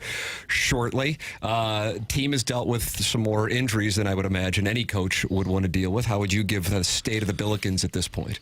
Yeah, I think we're certainly a work in progress. The injuries of, I think anytime you go into a season, I always think it doesn't matter what sport. There's usually an array of unforeseen circumstances that you encounter. And sometimes those circumstances are good. Like, this guy's so much better than we thought he was going to be, or this is much better than we thought of. The team coalesced in such a way that we couldn't have imagined. Sometimes the circumstances are difficult. We lost a player, or maybe things didn't come together the way we thought, or a guy who's was batted .330 for the last 8 years, is hitting .250, or whatever the case may be. I think, every year presents that. So for us, the injuries have been a challenge. as much from a game standpoint, of course, but a practice standpoint, And so I think, we're searching right now for an identity. I think, what are we going to be as a team? Like, what's our identity? What's our formula to win games? What do we got to do offensively to operate in our wheelhouse? What is our wheelhouse? What do we got to do defensively? And I think, until you really have an identity as a team on both ends of the floor, it's hard to be as good as you want to be. So I think we're still, I'd say we're a work in progress. We got guys in that locker room who said, we got good kids. They care. They want to be good. They care about winning. They care about St. Louis. They care about representing the university in the right way. It doesn't maybe, feel like it to the outside, but we're 6-3, with everything we've dealt with.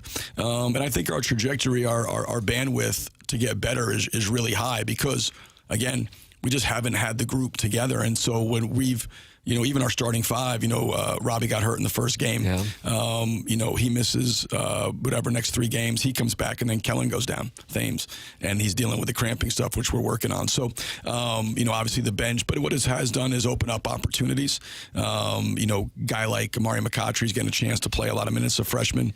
Max Picard is going to get a big opportunity here to play a lot of minutes as a freshman. Those guys are going to be thrown in the fire. And we'll get, I think, we'll get some of these guys back as time goes on. And, but at the end of the day, from a coaching standpoint, you don't, I tell the team this too, like the worst, one of the worst emotional states you can be in is self-pity in life, right? Woe is me, I don't want that at all. And, my job as a coach and the coach, any job for any coach in any sport is to maximize the personnel you have available. We'd all love, every coach love to have all their players available and all their best players available. But, it happens sometimes it doesn't. Last year at Indiana State, we were really fortunate. We had our whole team the whole year, very rarely had any missed games. And it was a seamless deal. Didn't miss practices. Guys were healthy the whole year. This year hasn't been the case. But my job is to make sure I'm maximizing the personnel I have available for each game.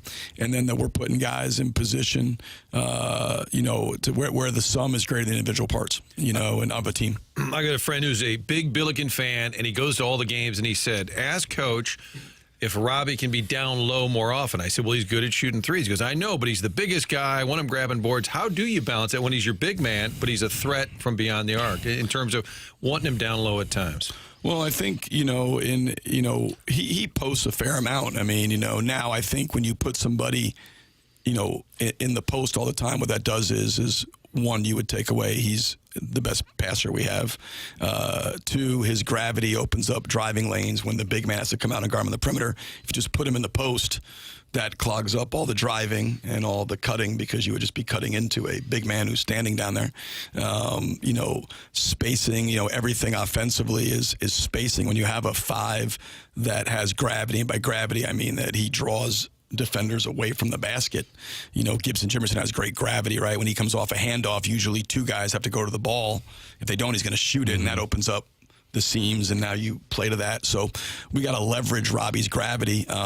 Doesn't mean he can't post. I think he scored 19 points on Sunday and only made 1 3. I think most of his baskets were in the low block, but just stationing him in the low block wouldn't be what I would think would be best for his game. And he's not, as big as he is, he's far from our best rebounder. Our best offensive or defensive rebounder, Kaluanya and Kellen Thames are both better rebounders. I feel like you've thought this through more than my friend. He was handling it politely. I noticed that. I think it was thinking, well, here's the reasons. Give me the asshat, but I'll be polite about it. That's what I heard. Give me the numbskull's phone number, and I will school him on this. Call him directly now. That's kind of the way basketball has gone in general over the last 15 or 20 years. You watch an NBA game; they're all standing out there beyond the 3-point line. Well, because there's a value of the mathematics of threes. But beyond the mathematics of threes, it's the mathematics of so take the 2, for the last year, the 2 highest offense efficiency teams in the NBA were the Celtics and the Thunder. And the thing was Porzingis and Holmgren, 7-footers that could step out and shoot the basketball. And then defensively, the most valuable real estate in basketball is the paint. So when you have guys who are 7 feet whatever, and Max Picard could eventually become this, was what we think is they can block shots, they can alter and block shots defensively, they clog the paint defensively, then offensively, because they can play away from the basket, they take the defense away from the basket. Those guys are invaluable, and that's what opens up Jason Tatum's drives, is the fact that there's not a big man sitting down there that can just sit in the paint and guard him, because they don't position their big under the basket, the way it was in the olden days. And so when you have a big that can space and a big that can shoot, and even if it has gravity, and the bigs have gravity, catching it, yeah. And so the gravity is what opens it up and allows those driving lanes. It allows the cuts to be there for layups. And so some of the cuts you see us getting for layups and dunks, the reason we led the country in 2-point percentage the last 2 years was because of the points we got off cuts, the points we got off drives. And so, even with this team, we're not as there yet, but I think we're still, top 25 or so in the country in 2-point percentage because of that. But I get you got to have a balance. You can't just live and die with threes. You got to certainly get the ball inside. And Robbie can post. But in terms of rebound the basketball down there, offensively or defensively, Kalu and Kellen would be the two guys that are our best rebounders. Robbie's a good rebounder, but he's not in the same, vein as those guys. Just like those guys can't pass or do some of the things that he can do out there on the perimeter, and his ability to throw guys open. And it's like a quarterback, where a guy's covered, but he throws them open like he's not open, but he throws the ball where only he can get it. Yeah. Like Robbie's that level of passer, so you take away the thing he does best if you just station him down there. I want to get your perspective on the state of college athletics in general. We had a breaking story in the 9 o'clock hour with regard to Missouri football that then got people talking about this is the way things are now. And I'm curious, you've been through it, both on, I think, probably the good side and the bad side, and get what it's like as a head coach. As we hear Bill Belichick consider going into college, that's certainly a different animal now than it was, say, 5 years ago. So Josh Schertz giving us his perspective on both the Billikens, college athletics, kind enough to join us here in the 10 o'clock hour on TMA. One more segment, talking it over with the head coach of the Billikens on 101 ESPN.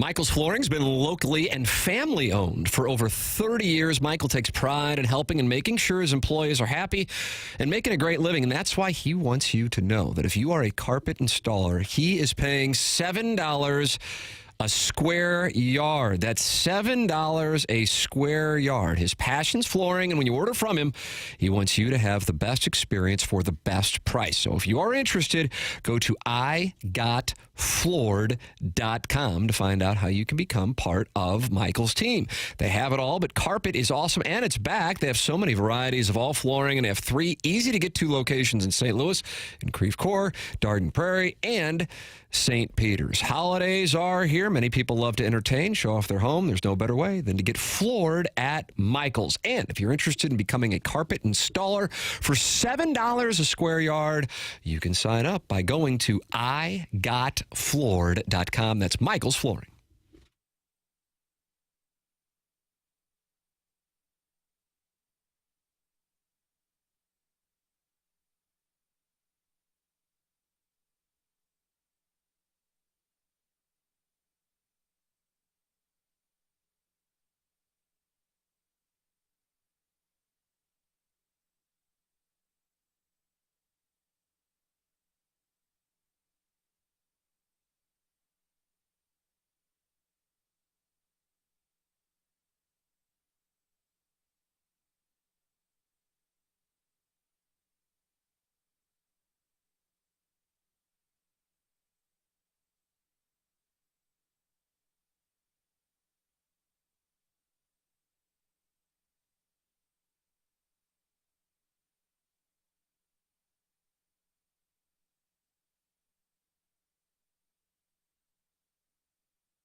This is Action Jackson with the Sports Center update brought to you by Saliga Heating and Cooling. Blues back in action tonight right here on 101 ESPN, taking on the Vancouver Canucks. You can catch that right here on 101, pregame at 8 p.m., puck drop at 9 p.m. That was another Sports Center update brought to you by Saliga Heating and Cooling, an independent American Standards heating and air conditioning dealer.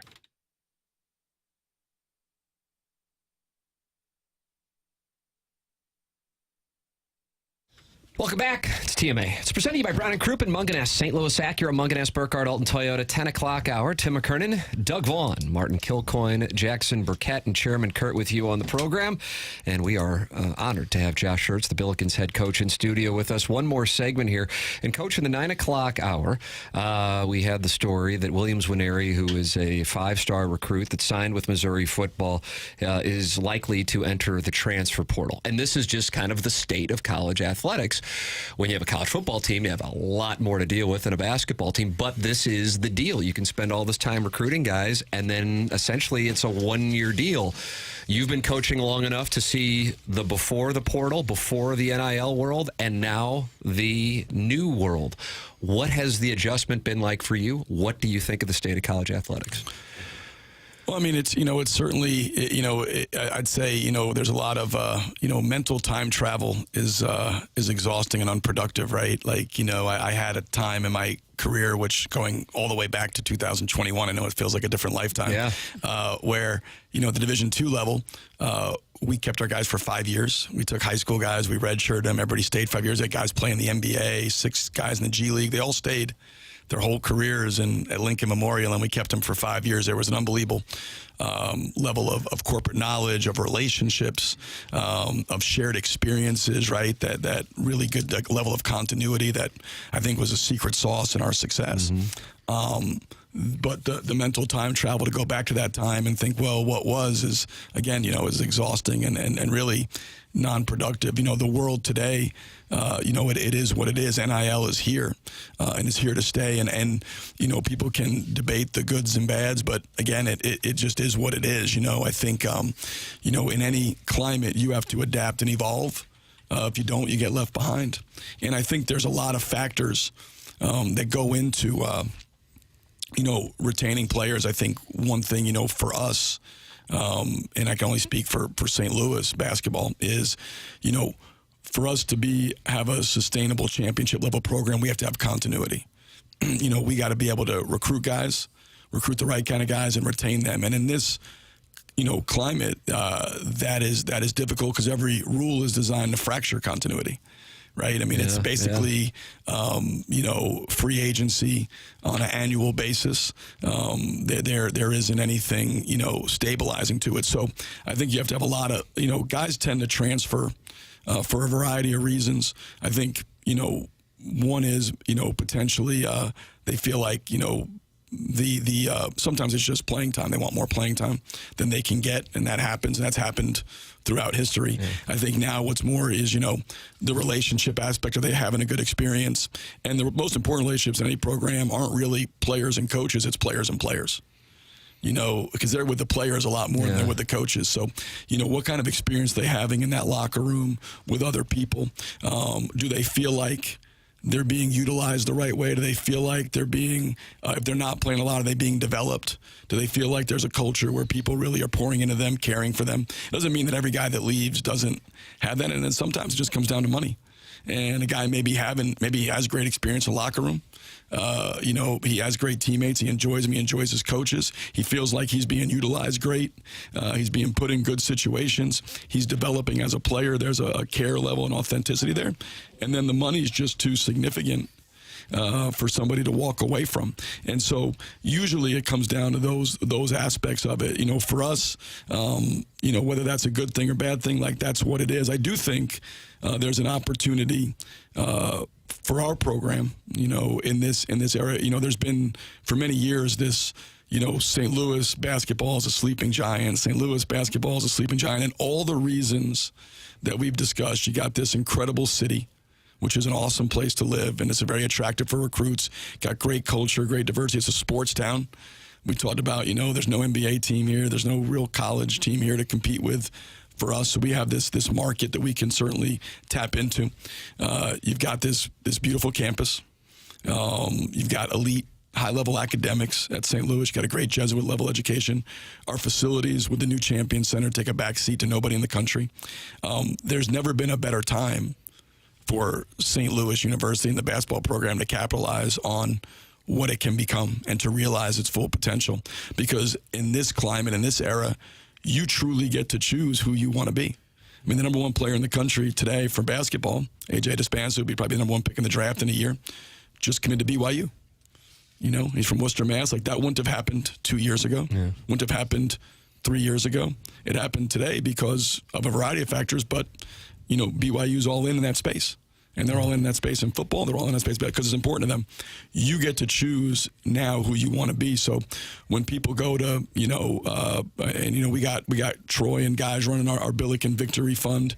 The great Troy Robertson. The great Troy Robertson, loyal texter into the program to me and Martin's phone. A lot of critiques in there. A lot of criticisms of things you guys should do. Some unfortunate height references. I want you to know, since we're on the same team. Yeah. Oh wow! Really unfortunate. Right. Now they're directed at me. Yeah, just for the record. I'm sure he does that with me as well. Yeah, exactly. Now it's on the record, Troy. Yeah, exactly. I think when people go and we have our Billiken Victory Fund, we get to choose, who we want to be in this point. And so it makes it difficult, though, to build a team. I don't know, everybody talks about, get old and stay old. And I think there's validity to that in this era. What I think you miss with that is getting old together. And you could go recruit 13 grad transfers and put a team together and say, hey, we're old. Look, everybody on the team is 23. But they're all coming from their own experiences, their own backgrounds. They have no shared experiences. And what makes a team is shared experiences. And where, for us, where I said this in the preseason, where our lack of continuity would show itself would be early in the year. Because that's where a lack of shared experiences rears its head. By the time January, February hits, you have enough shared experiences. You got to play together. You got to develop a synchronicity. You got to go through things together to become a team. Well, good teams went through that last year. They're just building upon that foundation. We're kind of going through it as it is. So for us to be good, there has to be a level of continuity. The continuity will drive sustainability. But again, there's no better time than the current climate for St. Louis basketball to become what it's capable of becoming. And I really believe that. And I think across college sports, this is the new reality. And reality is you better have a great culture. You better be invested in kids. You better be about relationships. You better be about authenticity. You better have kids in your program that other guys want to be around because, again, those relationships trump all other relationships in terms of a player's experience. And if you don't have those things and kids don't feel like they're treated the right way or you don't have the capacity to retain them, they're going to look elsewhere. So I think that's the new normal. And if you're constantly configuring your entire team every year, incredibly hard to have sustained success. You can maybe get it right and you put all it comes together once in a blue moon.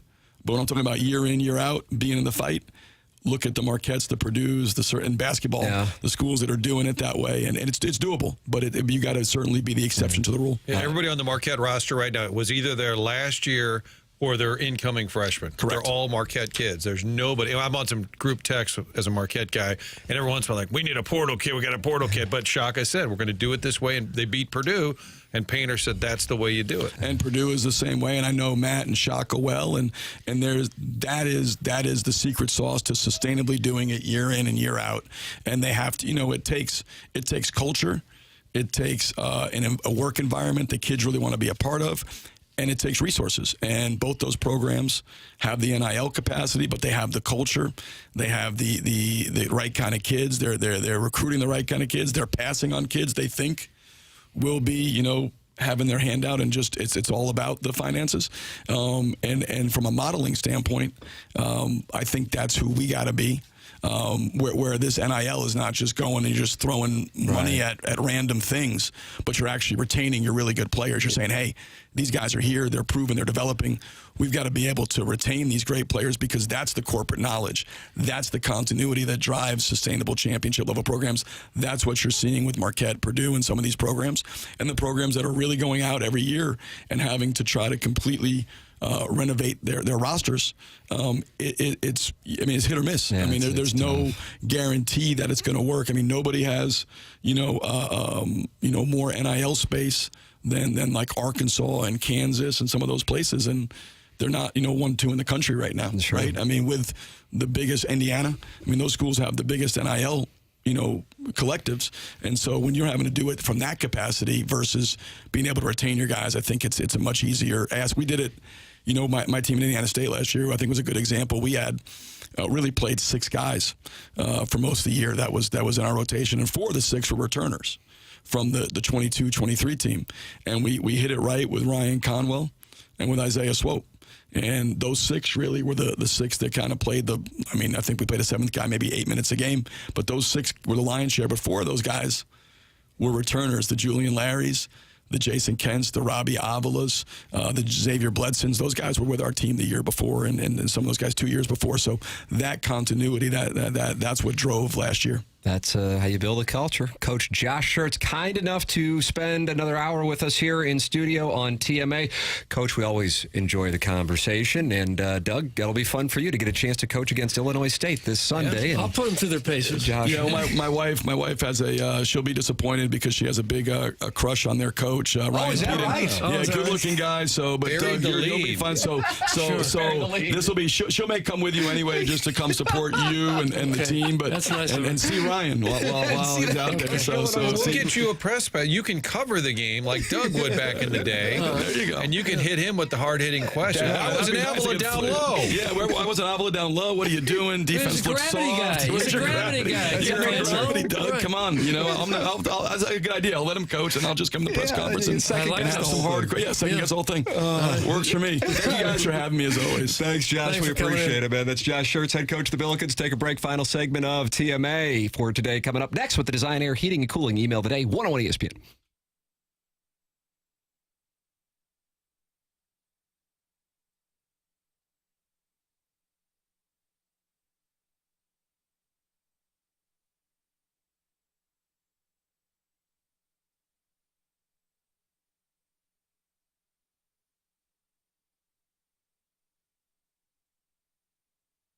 Hey, St. Louis, Tim McKernan here with you to talk a little bit about aesthetic design and build. They've been building high-quality custom decks and outdoor living spaces now for 30 years. I've met Dan and his team at the showroom in Chesterfield Valley. They walked me through all the different types of custom work they do and came to my house to show me what they can do at our home. You can see what they can do for you by going to aestheticdesignandbuild.com. That's aestheticdesignandbuild.com, or call them at 636-532-5008 and let them know I sent you their way. It's not just a sales process. They have the creativity and the attention to detail to bring your design to life specific for your home, and they offer those custom deck designs. It's aestheticdesignandbuild.com. Call them at 636-532-5008.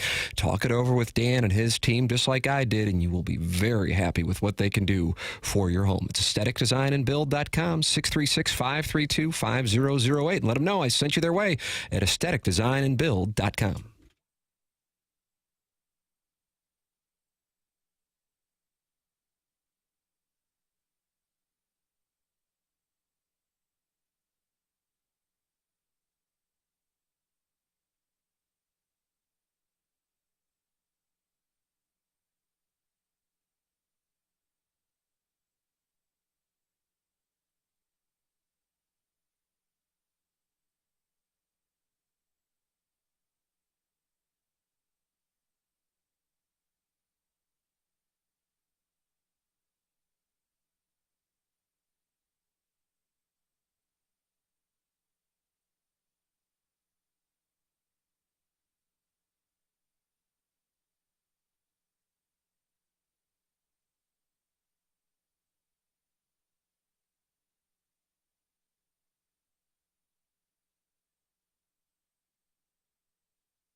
Martin, what a treat for you. You're usually in the middle of completing the onboarding process when we do the Design, Air, Heating, and Cooling email of the day. Now, I stuck around. I had things, and today's things involved learning. Basketball season begins for my 8th grade squad, so I thought it was a benefit to the team. For you to get a little knowledge. Stick around and learn a little bit, yeah. Get your big guy out there, be on the perimeter. That's what we learned. Gravity. Associate head coach here. One year, the coach, his wife was also coaching with us. He called a timeout, and she said, "Why did you do this?" He said, "I don't know."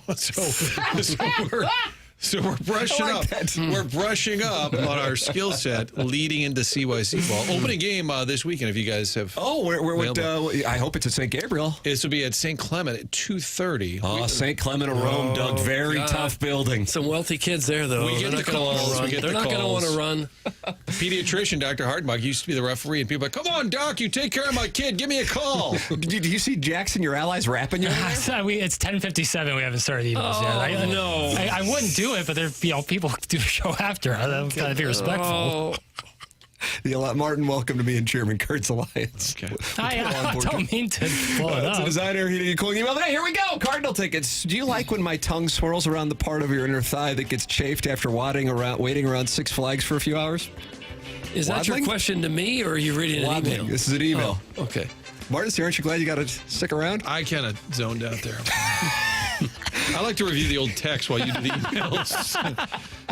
You're trying to figure out who is the angriest texter. You're pretty high on wedding tackle. Yeah, wedding tackle seems to be going through like a things. future Dan Caesar, like wants to critique everything. Should that be a year-end award? Angriest texter. Yeah. Do you plan on excreting your turkey legs in the Highland Fling bathroom? Oh. I could tell he was struggling as I entered the latrine. He had both of his arms pressed against the wall for leverage, and he was nearly giving himself an aneurysm trying to force out the dry brine to gabagool. No, that's enough. Recently ingested. The gabagool. Seems like someone's going to a Cardinal game, maybe a couple. That's from Tunnels 12,006, senior boy editor of the Chandler Hill Gazette. Didn't like it. He has his own paper. Tunnels 12,000. Poor email. If you're not on the TMA fan page, you are missing out on some golden content.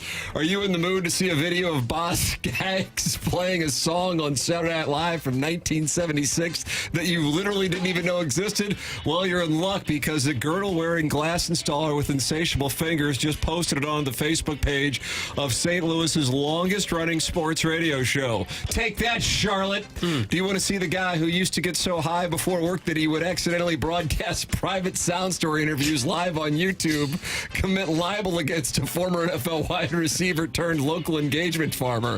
Kind of an odd request, but you guessed it, the TMA fan page has you covered. If you're dying to see an elderly renter post a photo of his former coworker for absolutely no reason at all, but wait for it, the photo is a decade old. It appears to have been taken right before his senior prom at an all-boys mortuary school.